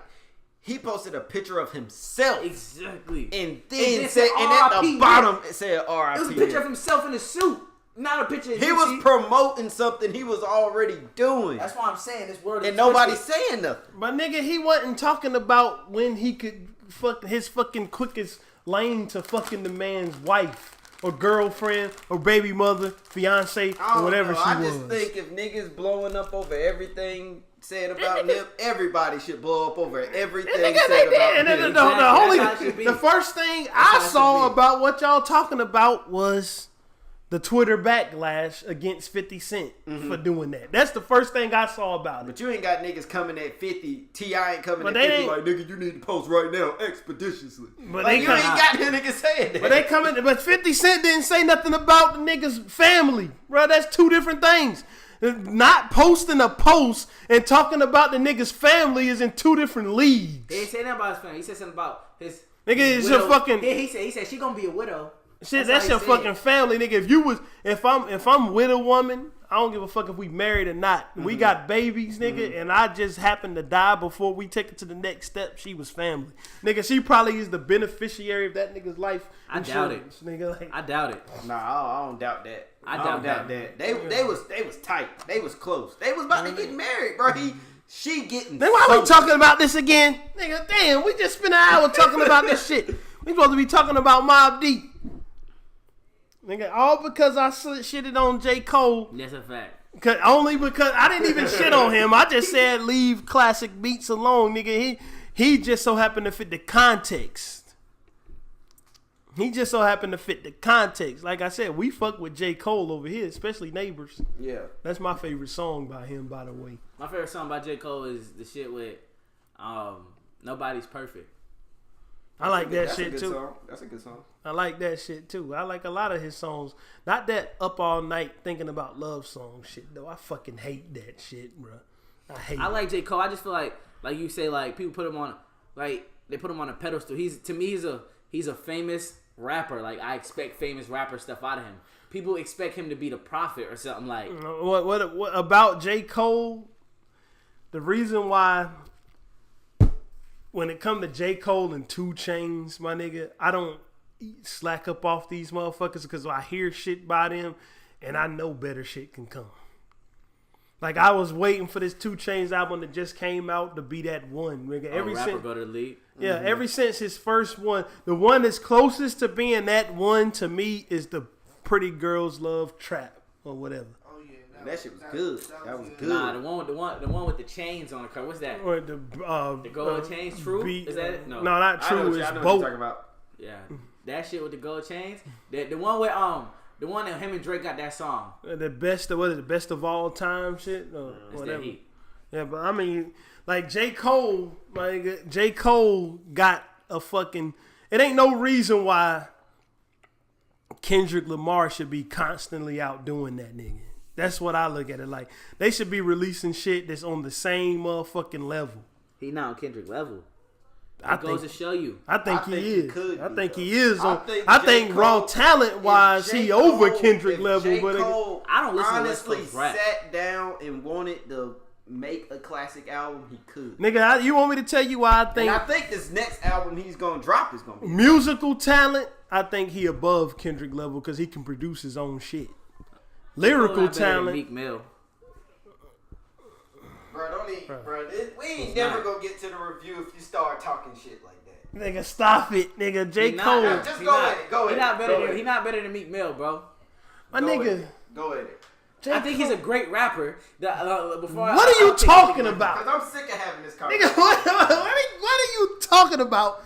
J. Cole ain't better than Meek Mill. Are you serious? I'm dead ass. Hold on, serious. wait. Before y'all finish, we might have to carry this review over to next week. go, get We 'em. can complete it in a minute. We could.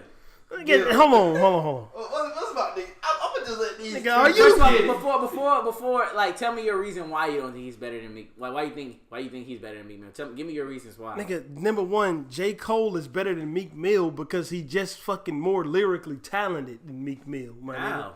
He more lyrically talented than Meek Mill. He more fucking versatile than Meek Mill. You understand me? I can give you probably versatility. I can give you versatility, but his delivery is not better than Meek Mill. Nigga, Meek Mill delivery is the worst part of his fucking songs. You crazy? Like that build up. I've never heard a song build up like Dreaming Nightmares in my life. Number one, my nigga, like, I'm sick of niggas overblowing that fucking Dreams and Nightmares intro like it's the not. second It's the coming. best intro ever. Nigga, Like, it's not a dead better. ass. It's not a better intro than the fucking intro to Flesh of My Flesh, Blood of My Blood, and that shit is only a minute long. It's not a better intro than my nigga. He ain't never heard that. Nigga, what's I can give you that one. You probably never heard. It's that. not a better intro than fucking 1,000,001 Questions by Jay-Z. And you probably. It's never not heard a that. better fucking intro than that. It's not even a crazy. better intro than the Dynasty intro. Them so big can't even fit in the pocket spot. Come on, he's the bro. What do you mean, bro? What do you Nigga, mean? it's His not- build up. Hold on. His build up from that whole song. He started off talking to us like this. I don't give a fuck And what he brought- started But Lil doing. Wayne did the same thing, but let the beat build. Exactly. Do you hear that? But that ain't- whole song was about letting the beat build. You feel me? We not talking about the intro of your album. The intro of your album supposed to be your attention getter. Nigga, the intro of these albums is fucking classic But songs. see, Nigga, I've heard. nigga, the intro, this intros not that a he better talked intro about. than Bring the Motherfucking Ruckus. Nigga, it's not a better intro than Excursions. It's not a better intro than none of that shit. Period. I mean, Crazy. honestly, we can You- cut. what- we can what cut you- it and what let you- you listen. What, to these intros. I'm telling you, but look, let me tell you something right now, and I don't care if I heard it or not. You ready for this? Yeah. Those songs that you just named won't get a group of people rowdy just like Dreaming Nightmares will. Nigga, hold on. Let me stop. No. I don't need nobody to help me. Was any of those intros? I don't any need- of those intros played at the Super Bowl? Nigga, what the fuck does it matter? Nigga, his What do you mean? his intro ain't on fucking... Nigga, the intros that I'm talking about is on albums that came out motherfucking before y'all niggas was born that niggas still listen to. And niggas still gonna bump Dreaming Nightmares when we go. Nobody gives a fuck about Dreams and Nightmares right now except you. You're lying. You're What lying. are you talking You're about? lying. It was just played at the last Super Bowl last year. How many rappers? Last year. how- The Super Bowl last year, bro. Last year. How many motherfucking rappers have you heard describe money as cream? How many? nigga. I mean, it's an acronym. Yeah, it's an acronym. That the niggas Liam is an acronym. The people describe it as cream. Guess who came up with that? The motherfucking same niggas who introed their album That Cream Is On in 1993 would Bring the Motherfucking Ruckus. But look, but what I'm trying to tell you, look, how many people are on that intro? How many people are on that intro? I think 2. Right, so it's 2 versus 1 man who, I'm telling you, bro, you can't tell me, bro, off the simple fact that none of those intros was played at the Super Bowl. My nigga, nobody was playing rap at the Super Bowl in 1993. Exactly, that just goes to show you what we got. Bro, exactly, that's what I'm going to show you, like, bro. My nigga, you can't play Bring the Ruckus. Kamari, like y'all two are not the average listener. Hold on, let me tell you what the average listener is. I said Excursions was a better intro. That's by my favorite group, A Tribe Called Quest. A group that broke up in 1998 and released the fucking album in 2016. The last album they released before that was 98. They released the album in 2016 that debuted at #1 on the fucking top 200. That's not telling me nothing, because that's telling me that Meek Mill can't even get a #1. He can barely get a #1 now. He sounds crazy. Dangerous was #1 2017 summertime. Dangerous was #1. Nigga, if Meek Mill stopped right now, Meek Mill went to jail for 2 months, dropped the album, came out, went platinum. Nigga, they fucking stopped making music together for 16 years. And that's what got their music. It won't their actual bars that got them getting. So it was that they left for 16. First of all, if any group leave, bro, and come back together, just off the hype of that is gonna get people to download and buy the album. It don't gotta do nothing with content, bro. Like you give me non-content arguments right now. Nigga, I'm giving you content arguments. You told me 1998 was the year I was born. So you telling me in 2016 was 2019, right?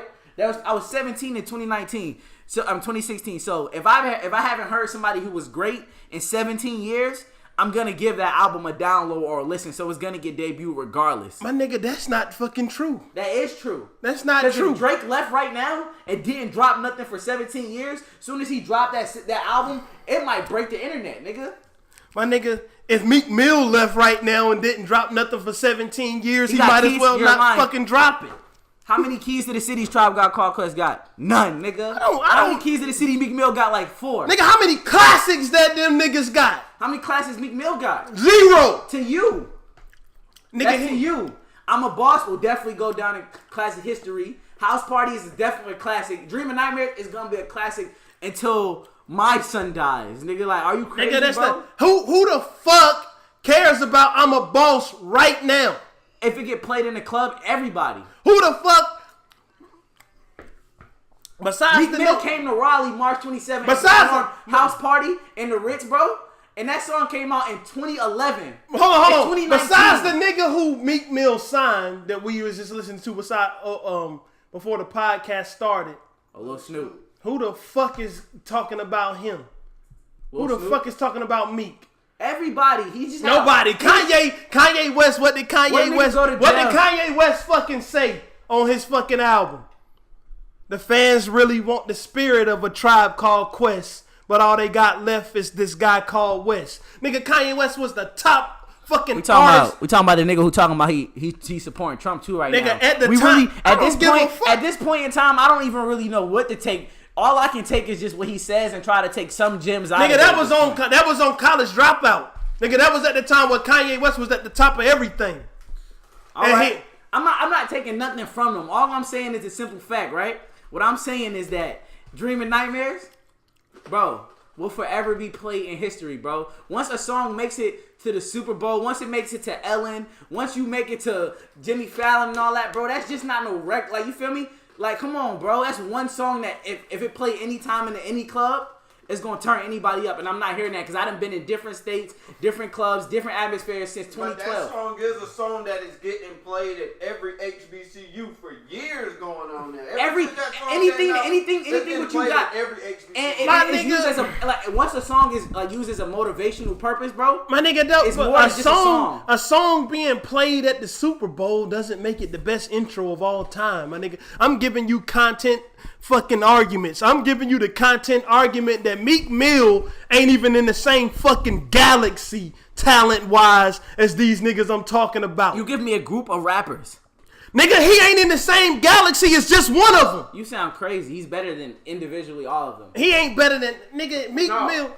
That's where you messed up. Nigga, Meek Mill. Q-Tip.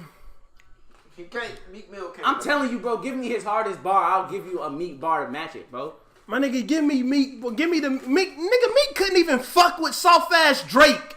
Nigga, Drake ran him out of the fucking music industry. Right, How? let's the fuck out of here. He made 20 million. Let's get into the bar aspect. Give me hardest bars. You go first. You go No, first. you go first. How? I brought it up. Why I gotta? You go first. You give me. You go first. You talking about shit that came out like 4 or 5 years ago that niggas is still playing. I'm talking about shit that came out when you niggas was still swimming around. Not still playing. As fucking yes, it is. It's to old heads. It's still. It playing. ain't. Well, why is it? That's like my mom playing a Marvin Gaye song. Why the fuck is it? Why is it in NBA 2K? Nigga, what? Why is it in NBA 2K? Why is it in NBA 2K? Yeah. Think about the people who make that soundtrack. Why is it in there? What nigga? 2K was it in? 2K18. 2K18. Who made that sound? People, you gotta realize, people make those soundtracks. Who was the soundtrack producer for 2K18? Why is it in there? My nigga, a game that's aimed at fucking preteens and teenagers. No, Meek Mill in there too. Why is it there? I'm not taking nothing away from him being in there. Meek Mill is current. Nigga, I'm talking about songs that was out in the fucking 90s that's in there. Nigga, they got songs that was out in the 60s in 2K. What is your purpose? Well, what is you talking about? Nigga, some shit is timeless. Like and Dreams and Nightmares Meek is Mill timeless. ain't. Dreams and Nightmares is definitely Meek Mill timeless, is, bro. that shit ain't timeless, bro. It's not timeless to you. That shit ain't timeless, my nigga, because when Drake shut his shit down, nigga, the whole world turned on that nigga. Did he not? Did they not? Bro, that's what everything Drake do. The whole world gonna turn. The whole world turned on that nigga. You talking about a nigga who was proved to be a deadbeat at a point, and the world agreed with it. Because all he said was, I'm not high at my kid from the world, I'm high at my word from the kid. If that's all it takes at this point, nigga. What? Like, nigga, Drake is the golden child at this point. That nigga like the ran Meek Mill out of the fucking music industry. How? Because even if you heard Champions, what Meek said, Hov said, I'm proud how you handled yourself, bro. Exactly. I don't care what he said, nigga. Nothing that he did, nigga. These is albums, my nigga, that nobody but his hardcore fans are gonna remember. That's what these are. Anything that Meek Mill makes. You talking about that? You acting like the whole world didn't just put a whole reform up to free him. How many rappers? How many rappers do that? The whole world put a. They put Bobby Shmurda's still in jail. But Bobby Shmurda is in jail. Nigga, I'm not saying that this. How many people were screaming? Nigga, ain't you the nigga? Hold on. Stop all that shit. You say non-content arguments. That shit ain't got nothing to do with his content. It got something to do. You said, well, who gonna be remembered? I'm letting you know how. No, I said his albums. I said these are albums that's only gonna be remembered by his diehard fans. That's nigga, the same thing with nigga, why would they? Nigga, they ain't got enough diehard fans to send them to #1 after they 18 fucking years, nigga. That ain't even fans, bro. You talking about 2016 when we live in a social media presence, bro. Like I said, if any rapper right now, bro, just went ghost for 17 years, right, bro? And like if the Migos, matter of fact, if the Migos, you want me to shut your shit down? Let's gonna stop it right here, because if the Migos stop rapping right now, right? They just came up, they got into an argument and said we gonna stop rapping, right? And 17 years later, they dropped Culture 3. That's gonna come out as #1 album on every Billboard. Yeah. Let me stop you right. You want me to stop you right there? You want me to stop you right there? Mari, tell me that's not a fact. If the Migos broke up right now for 17 years, and let me give you a real fact. Hold on, let me get this out. If the Migos stop right now for 17 years, we gonna be old niggas at that. Exactly, we gonna turn up. Our kids gonna be like, who is these Migos? Listen to that. That's the Migos. Like, that's how it's gonna go. Let me give you a fact, nigga. The album came out at #1 with no singles on the Billboard chart. Just like Beyonce didn't drop an album, bro. Remember she dropped that surprise album, bro? Y'all remember that? When she dropped it, it's her name, bro. You acting like if Drake didn't say nothing right now, right? And that's what I'm saying, bro. Like, these people's name is clout, bro. Clout can do a lot of things for a person, bro. Especially with the social media. It has such a heavy presence on media these days, bro. Like, but they didn't have a presence on social media. But now they do. You can go on YouTube and play any song in the world. Apple Music will show you any music. They didn't have a presence. But if that was the case, that is the case. If that was the case with this particular album I'm talking about, they would have had fucking singles charting on Billboard, which they didn't. What Jay-Z said? He said we used to look at billboards. He said, "What we laugh at them now, right?" He said we laugh at billboards just to show you. Look at billboards like you dumb. Right now we look at billboards. Yeah. He goes to show he's saying that he's saying that, but doing everything he can do to keep his #1 album streak going. So any fucking thing he say is null and void right now. All I'm saying, it just goes to show you that niggas, bro, nowadays, bro, rap there's not the same. What is it called, bro? Like when somebody like judge a movie or something, what is it called? Critics. There's not the same critics no more, bro. They're not going for the same aspects that they used to go for back in the day, bro. So if somebody drop an album out, bro, just from the hype, like look, bro, from the hype of yourself, bro, your own persona, get your music sold before the actual content of it. Well, my nigga, the content. No, hold on, fuck all that. Hold on. This album was. This is something everybody wanted to hear. Nigga, and the content, let's was dead. Let's one get of them, like the group, they won't make it no music. So when this came out, niggas wanted to hear. And the critique of it, my nigga, the critics, my nigga, the shit got like a 95 average. Nigga, the shit was rated as a universal classic of content. Nigga, bro, because of the follow, you telling me something about like. You telling me about the following, bro? Like they were already established artists, bro. Nigga. It's like if Floyd stopped right now fighting, right? He's undefeated, right? So if he stopped fighting right now, we can't say nothing about him because he never lost for real, right? And if he start fighting 2 more years now, you know how much money he gonna save, bro? Because people want to see him lose. What that got to do with this? That's because it was anticipated, bro, for 17 years. Is what I'm trying to tell you. And you give me an argument about somebody who dropped the album 17 years later. That's because people was waiting on it. Nobody wasn't waiting on it because nobody ever thought it was coming. And when they found out how they act, they all went to hurt it. When they found out, they went and bought it. I just feel like Meek Mill has the greatest intro of all time, bro. And but he don't. Than J. Cole. That's how they started. He don't. He ain't, and he don't. Hey. I really do think that though, bro, because if we had a party here right now, right? And Dreams and Nightmares came on, that'd turn the whole house What that got to do with anything? Niggas party the music that they don't even fucking like. Nigga, you go to the club and probably party the shit that you never ever listen to unless you in there. Exactly. All right, then that's great music. That's null and void. If you could take a song and put it in any environment and the world could vibe off it, that's a great song. Nigga, man, the world can vibe off of fucking Walk It Out. Nigga, how many times? And nigga, I bet you right now, if somebody put Walk It Out on in the club, niggas is gonna go crazy to it. Niggas, you on Apple Music? Is you telling your motherfucking phone, hey Siri, bitch, play Walk It Out? When the last time you even fucking heard Walk It Out? Turn that shit on in the club and watch how it goes. When the last time you heard a Tribe Called Quest song? The other day, my nigga. How? The other day. They play Tribe because Tribe is like... Nigga, they the intro to fucking the Wayans brothers, nigga. That song is played on TV every day. They don't air no more, bro. Like, nigga, that shit still come on. That's like you saying that Destiny's Child made the Proud Family. Nigga, that was how long ago? But the Wayans brothers is still syndicated. What? That's like you said. That's still syndicated. That's like you feel me? We glorizing Martin for saying what's up at the beginning. His shit is still syndicated. Exactly. Those are you giving me stuff that's already greatness, bro. That you're not changing from the fact that Meek Mill came out in a different time period as them, bro. But I'm not changing from the fact that fucking nobody has went and said, let me use Dreams and Nightmares as the intro to my show. They said let us use it as an intro. As a Super Bowl, that's the #1 watch thing in the world. Publicity. It's the #1 watch show in the world. But is it going to be used as next Super Bowl?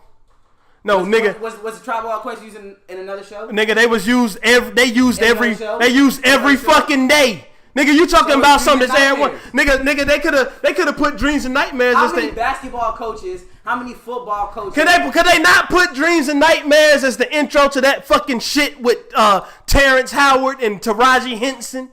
Whatever that bullshit show is called. What is that shit called? Empire. If the shit was that great, can't it be introing that?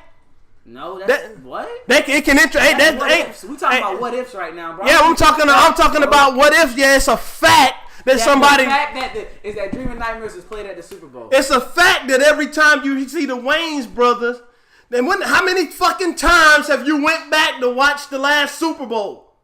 Nigga, it's niggas right now that gather around they fucking TV and hear electronic relaxation every day because they want to watch that bullshit show.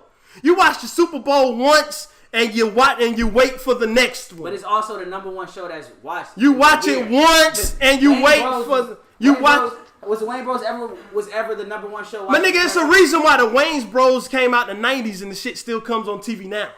Not in the daytime. Nigga, it still comes on TV now. Nigga, Hey Arnold still comes on TV now. What are you telling me? But nigga, nobody is fucking putting. That's like watching Sister right now. Like, it's a but what if they putting Dreams and Nightmares on something that's in constant rotation? You talking about a song that was a hot song when this show came out. Nigga, the song was fucking 3 years old when the show came out.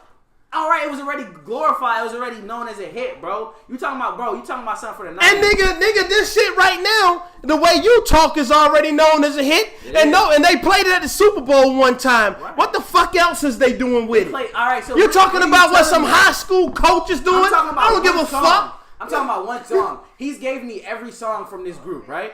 Look at the argument, right? Look at the argument. I'm talking about one song, and for him to counteract, he had to keep giving me. Nigga, I counted. No, you didn't give me one song. You didn't give me one song. No, nigga. I counteracted it with a bunch of different intros that's better than Dreams and Nightmares. I gave you one intro. Why don't y'all put the intro you coming in and the intro you coming in, and why don't y'all compare these two?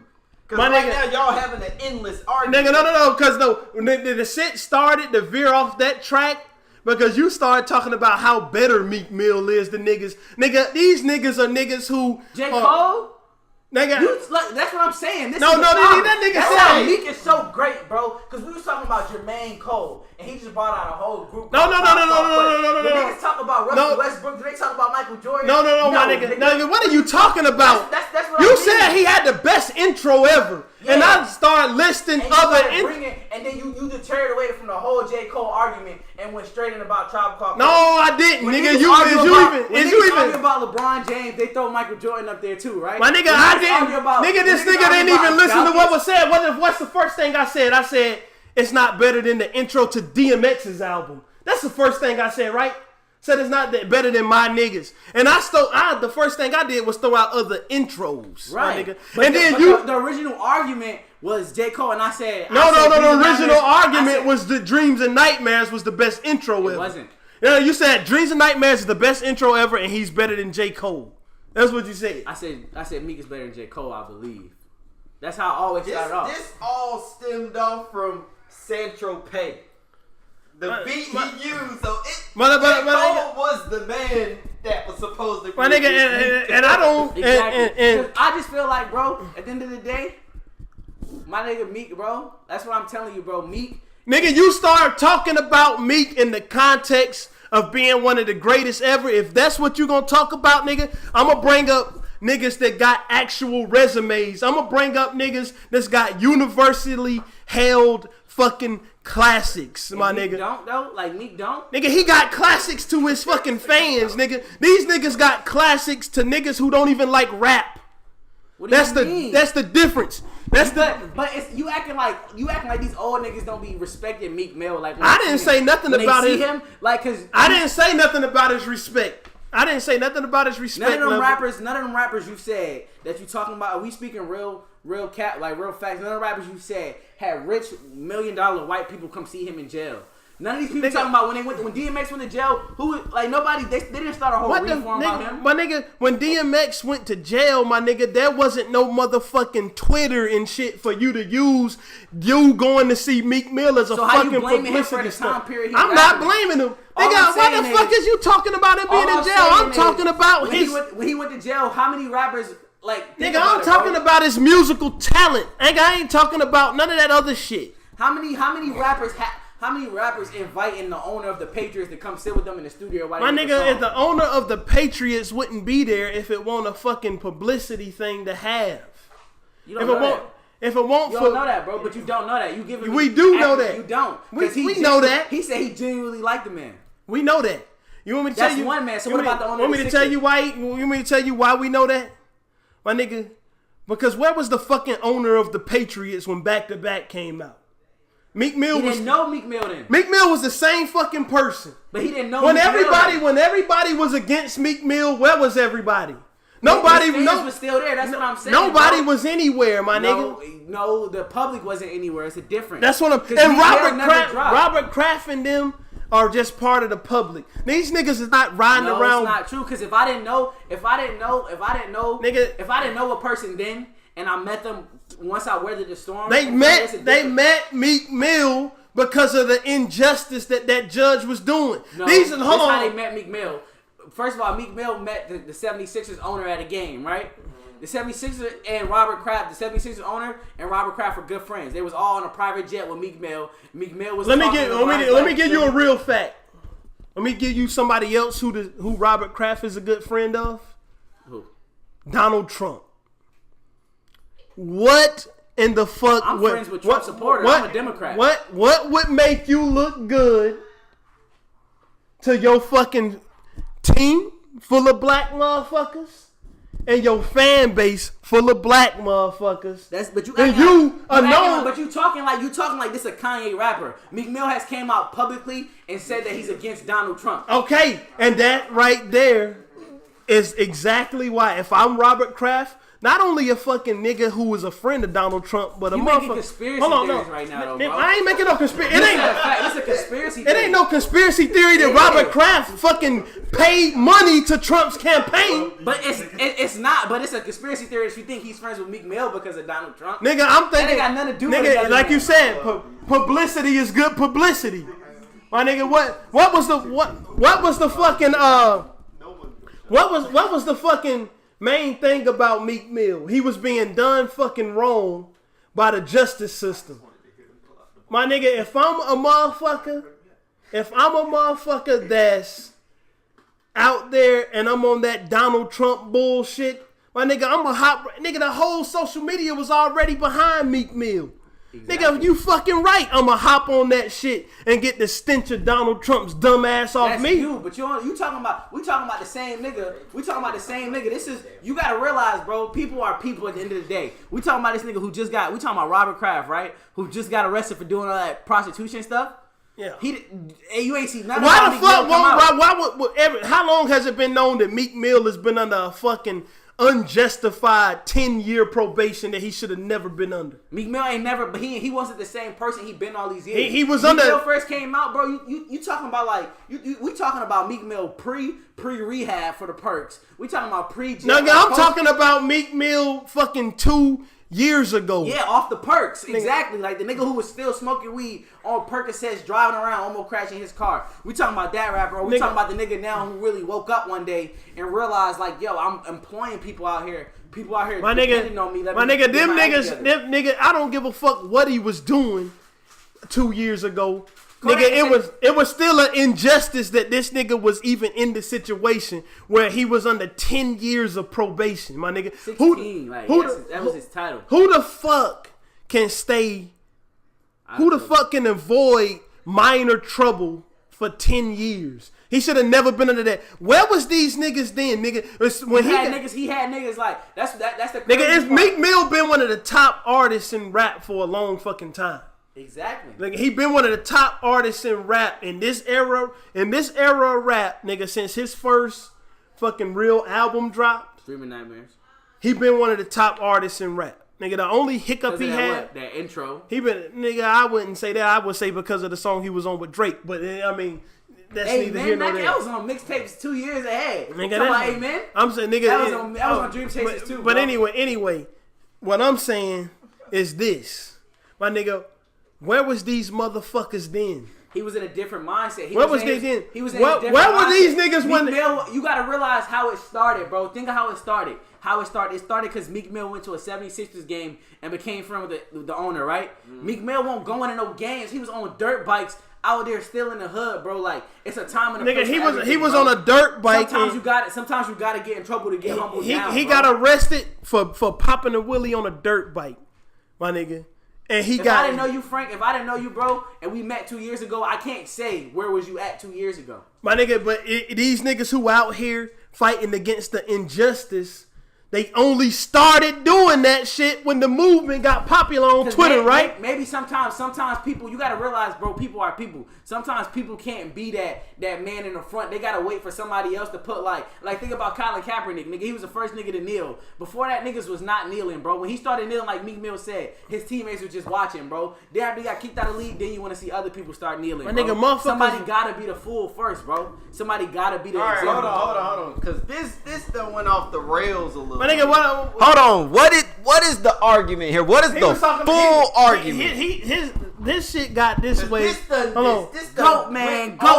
This shit got this way because he said that Meek Mill had so much respect that motherfuckers was coming to see him in jail. Nigga, they was coming to see him in jail once the movement got popular. All right, so what is the argument? Nigga, the argument is the argument that Meek Mill. Nigga, is better than J. Cole? Nigga, I don't think he better than J. Cole, but when you start putting that nigga shit in the context of something that's the best of all time, nigga, I'm bringing up shit from the 90s for a reason, nigga. I was born in 98. I don't care if you was born in 98, nigga. Your fucking basketball video game that you buy every year got these niggas music in it. It got a Meek Mill song up there too. It got a Meek Mill song up there, nigga, that just came out. This shit that I'm talking about came out in 1993.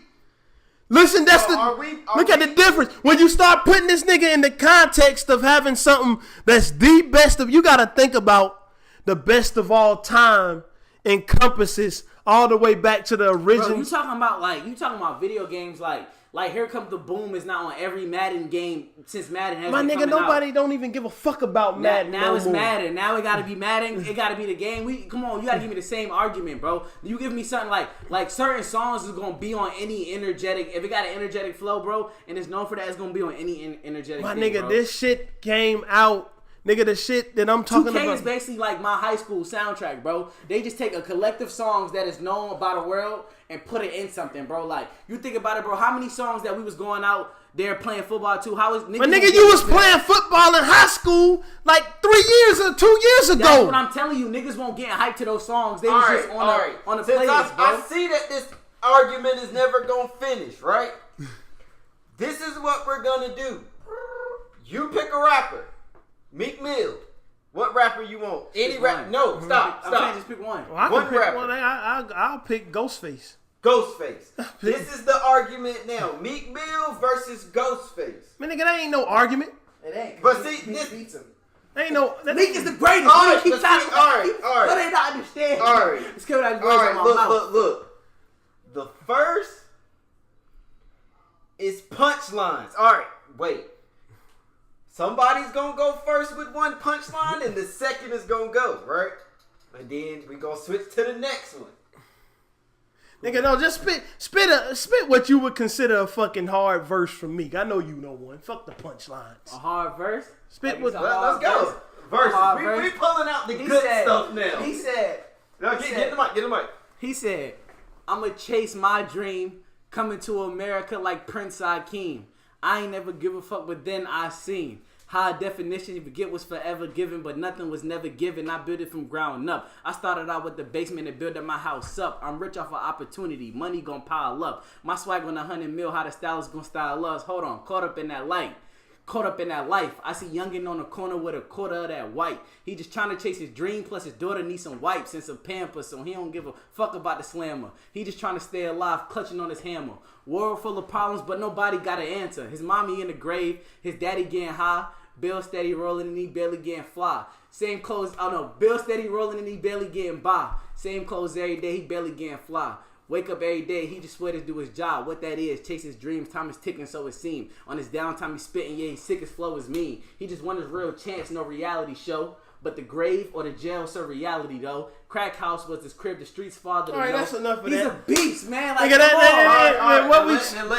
what we talking about, nigga, I ain't never say Meek Mill was fucking bad. That's the thing. See, this is what we nigga, but let's think. We talking about a Meek Mill fucking verse, my nigga, that I done heard. Dream Chasers 1. I done heard that same type of shit come out of a million fucking rappers. But see, you understand? I'm about to just spit a couple lines of a verse. Say what you got to say. I guarantee you ain't never heard another motherfucker rap like what I'm about to say, right? Okay. And that shit that you just spit was hard. And I think I know it. And that shit that you just spit is fucking relatable. Mm-hmm. But I ain't trying to. I don't need niggas to tell me what I walk outside and see. Yeah. Why not? That's the best part. Wait. You know, I'm gonna spit. To see another African American that you couldn't even believe that was just like you to make it, bro. It really. Of course. I'm glad Meek Mill made it. And I wanted him to fuck out of jail. And Meek Mill can rap, nigga. I ain't never say he couldn't, but nigga, that's some cliche sounding shit. Now, give me that verse. Which one you think I'm gonna spit? 14 karat gold slump. Nah, not that. Not that. Nigga, that's too much. All right, give All right, I'm gonna go from the mystery of chess boxing. Okay. Speaking of the devil, right? Knows the guy, get your shit right. Make a trifling, yo, you view me in the past life. On the mic, when you was kicking that fast shit, you went in, tried it again and got blasted. Half mastered that style meant rough task. When I struck, I had on Tim's and a black mask. Remember that shit? I know you don't remember Jack. That night, bitch, I was hitting like a spike bat. These is niggas who was spitting. That was trash, bro. My nigga, this is niggas who was spitting shit that was fucking. Okay. That niggas is spitting shit. I'm talking about shit. Nigga, I'm not talking about Meek Mill as in the context of him being trash. That's what you are misunderstanding, my nigga. I know that the nigga can rap, nigga. I didn't think, nigga, I was one of the first niggas waiting for him to crush Drake. You understand me? When Back to Back came out, I was like, where the fuck is he at? Run this fucking rat face light skinned nigga the fuck up out of here.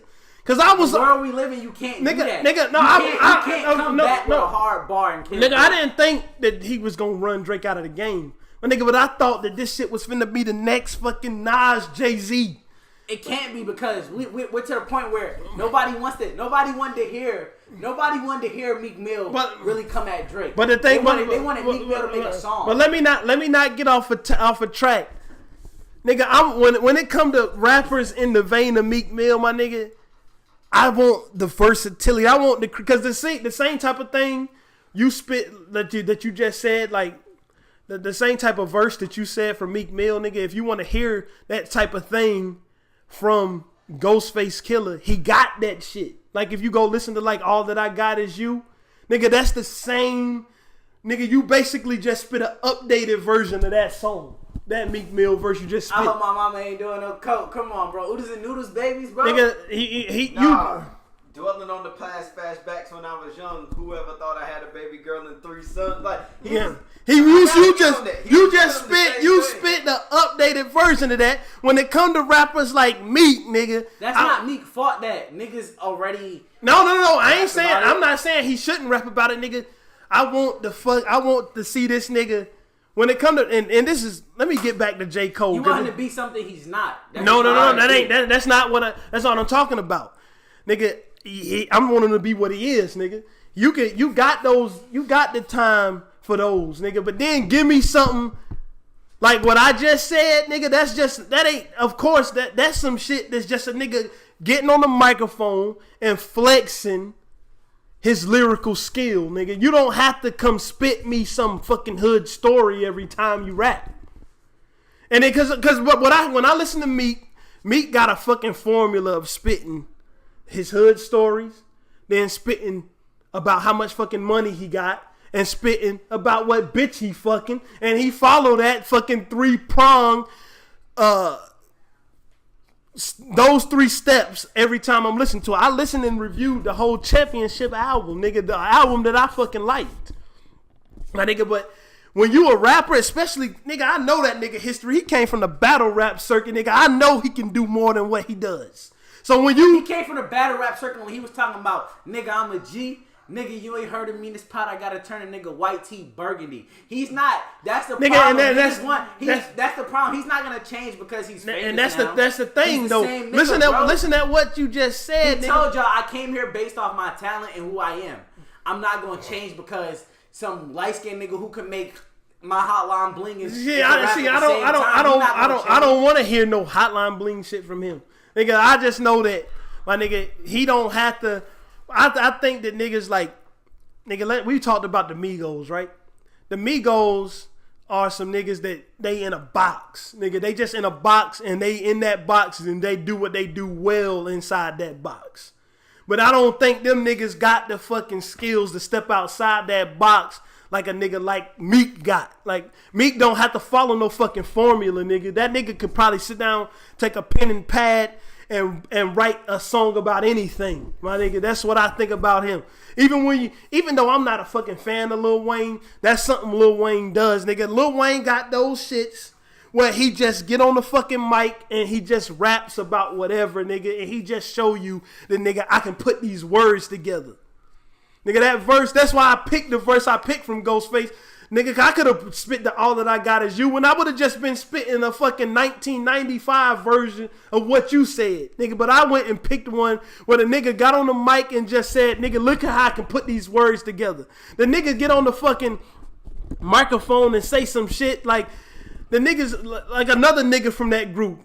Instead of saying that he was cooking crack, that nigga said he was barbecuing blow, my nigga. Who the fuck have you ever heard say something like that? That nigga said he'll wash your face with the Mac 10, smoke you like steakums. That nigga said that's the same thing. The Mac 10. His wordplay, it's one thing to have wordplay, bro. That's some like, that's just like greatness. Like some niggas just can't like think of great words. But I think that Meek Mill could, nigga. So when you start saying that nigga got, when you start putting him in the greatest of all time, nigga, I wouldn't even fucking waste my time having an argument about niggas who I didn't think could even do it, nigga. If you would have said Meek Mill had the greatest intro of all time, and I didn't think that nigga could give me more than the shit that I heard from him, I would have said, get the fuck out of here. And we would have been and we would have kept it moving.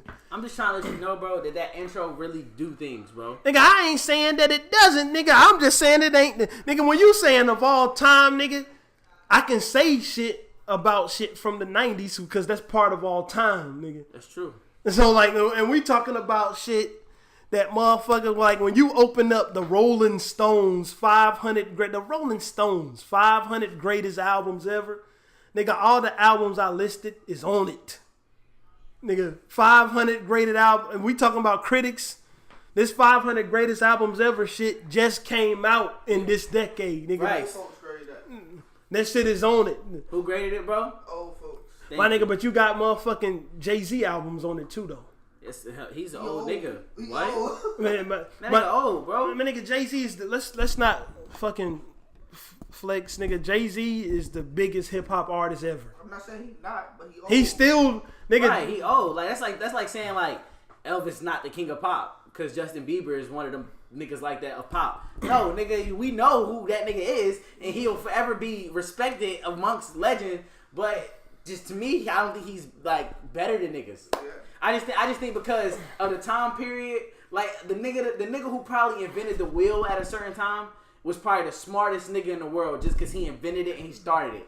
But niggas then invented cars, now wheels with different types of threads. We talking about, I'm just saying. When we talking about, nigga, I didn't bring up the context of the Rolling Stone shit because of the time period. I brought up the context of it because motherfucking 95% of it is old bullshit ass rock albums and shit like that.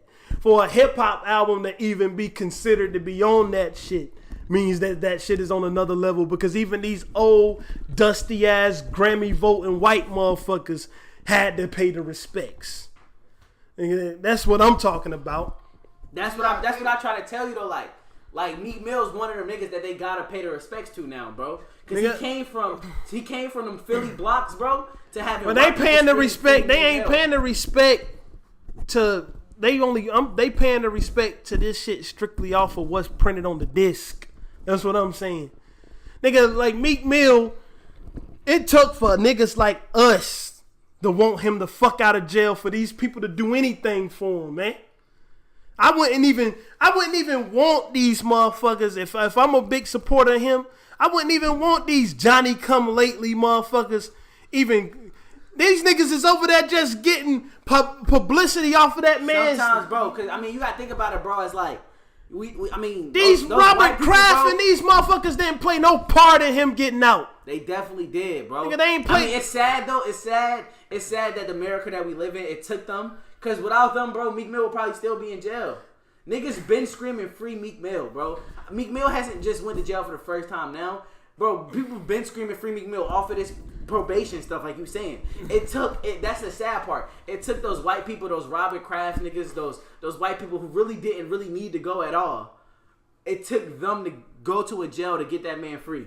It took them to actually get those. It took those white people there to get the news people to start coming out, bro. That's what I'm trying to tell you. Nigga, they had a whole big ass rally that I saw on the news before Robert Kraft was doing anything. No, they had that rally because because of Jay-Z and them stepped in, bro.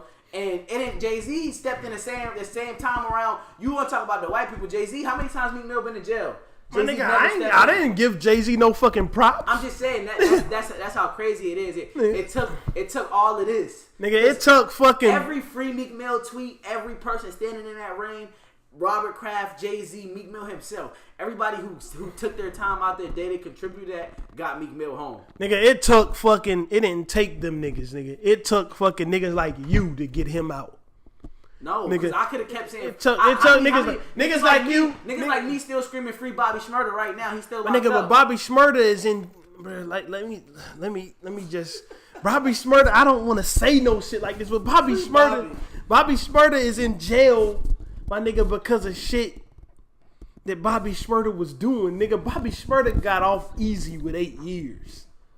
My nigga, Meek Mill should have never been under 10 years of probation, nigga. That shit, you shouldn't even be able to be put under 10 years of probation, nigga. Bro, it's niggas like that. That's the sad part. It's niggas like that as regular niggas that got that, bro. What's his name off 106? The Breakfast Club. Envy did 10 years of probation. So did Charlamagne did 10 years of probation. That's really what they give you out here. That's what I'm telling you. Like it took those white people for the world to change, bro, because that's really what they'll give you in nigga, court, it took y'all. Every month, bro. If I didn't have a lawyer, them niggas they would have been trying to put me in jail. It took y'all, my nigga. Don't give them niggas more credit. Them niggas only came around because of y'all. You right. Nigga, that's it. Because of us, because the regular man, bro, you need that extra push, bro. We could have kept fighting, bro, and the fact that we got the white people to look at us, bro. White people, I'm never gonna be pro-white, bro, ever in my life. But it's sad, bro. Sometimes mountains don't move without white people because this America was built off of white people, bro. America was built off of us. Nigga, them motherfuckers didn't build shit. Nigga, they forced us to build. Yeah, they brought us over here, but they built the government. They wrote the Constitution, nigga. One race wrote a Constitution that every race is supposed to live by, nigga. Of course. That don't make no sense. It don't make no sense, my nigga. How you have one group of people to say the whole anybody that come here gotta live by this, but there's no diversity in that people at all. Of course, nigga, but that's the reality that we live in, my nigga. But them motherfuckers didn't. I ain't gonna give them niggas no fucking credit for Meek Mill getting out of jail. Fuck them niggas. Them niggas didn't do shit, but to me, hop on a bandwagon. Nah, I'm sorry, bro, but that's what it takes, bro. Once you get them crackers behind you, bro, you can move mountains, bro. All right, in conclusion, because this is going on way too long. We about to get into this freestyle. In conclusion, Meek Mill is a good rapper, but he's not better than the greats. That's how I'm gonna put it. Meek Mill is a great rapper. He's good. He makes good music. He ain't better than the Tribe Called Quest. He ain't better than Ghostface. He ain't better than Jay-Z. He ain't better than J. Cole. He is better than J. Cole. I just can't. I like when it comes to those rappers that y'all naming like that, like Tribe Called Quest and rappers like Jay-Z and stuff like that. I don't really put them with my current rappers. Man, I wasn't gonna mention them niggas. I might have fucked up when I said you said the greatest of all time. That intro is great. That intro is great. That intro got the ability to move crowds, but it is not the greatest intro of all time. It's got the ability to make people sing. Everybody in the whole crowd knows that. That's what I'm saying. Yeah, that junk got the power to move a whole crowd. It makes everybody in there sing that song. That intro is great. It is not the best intro of all time. That's what I mean. And I'm about to pause it because I'm about to get the beat ready and we're going to freestyle. Because this shit has went on way too long. It was an hour and 30-minute conversation about Meek Mill that went off the rails 50,000 times. They don't know this, but it's really about to be a Liam freestyle. They think I'm in his dolo. No Alright, nigga. Alright. Man. Oh, shit. To me, what... It sounds like a freestyle session is about to pop off in this motherfucker. Gay. It's Liam. I'm gonna move out the fucking way, y'all. Quick shit, rip shit.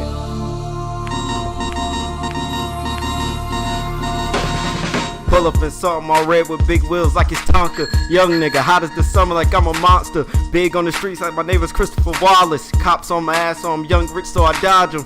When I dodge them, they just gotta catch me. Met a white bitch and you know she gave me Becky. I can't stop till the police fucking catch me. Yeah, with this 40 I'm bustin'. My niggas doing deals like Trump and the Russians. Better yet, matter of fact, yeah, we move like the mob. Playing with my whole gang, yeah, your team will get robbed. And your team will get robbed, but we gon' come with no gas. So you know we stay strapping, I knock off your cap. And we ain't playing no games, and we straight off the map. We about to go to Aruba, get it straight off the map. Yeah, and Aruba, yeah, that shit off an island. Man, it's Liam, yeah, you know, yeah, my niggas be wildin'. And my niggas be wildin', and we ain't going for nothing. If we catch you frontin', we gon' end up in something. And you might end up dead with some shots to the head. So we gon' leave a nigga see your red. I ain't playing no shoot game. You right up in your head, I hit your bitch, and she hit my line right in my bed. She like, yo, Za, why you getting money? You so cocky. I told him from New York, and these niggas, they can't stop me. They can't stop me. I'm too fucking G, and I stay with that 30 pack right on me. Yeah, it's a special delivery. Gay. And my ice looking glittery. And then your bitch trying to get with me. But she know she can't get with me. Why? Cause that bitch wasn't lame. Splitting all this fire, man, I'm talking like a flame. I'm spitting flames and it's coming out my now. And I got so many things online now. She hitting my line and she be blowing me back and she be throwing it back. But I can't have all of that cause I got too many things on my plate. Like which bitch I'm gonna take on a date like. And when I take on the date, I'm getting money like how can you hate? I mean RP to Nip and RP to Greats, man. I'm getting money, yeah, niggas like some bait. These niggas is bait, I can't call it. All I fucking do is straight fucking ballin'. I keep it ballin' like I ball like I'm Spalding. There's so many rhymes in my head that I might end up dead with some few shots to the head. Mari, he be spittin', and I ain't gonna stop. And when I get the game, put it down, it's like it's locked. Y'all be playing on me, your girl, she just bop. Shout out to Mari, I mean, he going off the top. I'm going off the top, man. Special delivery. Gay. Special delivery. A good fucking maiden voyage. Special Rap delivery. session. Gay. Turn that off before we get a copyright strike.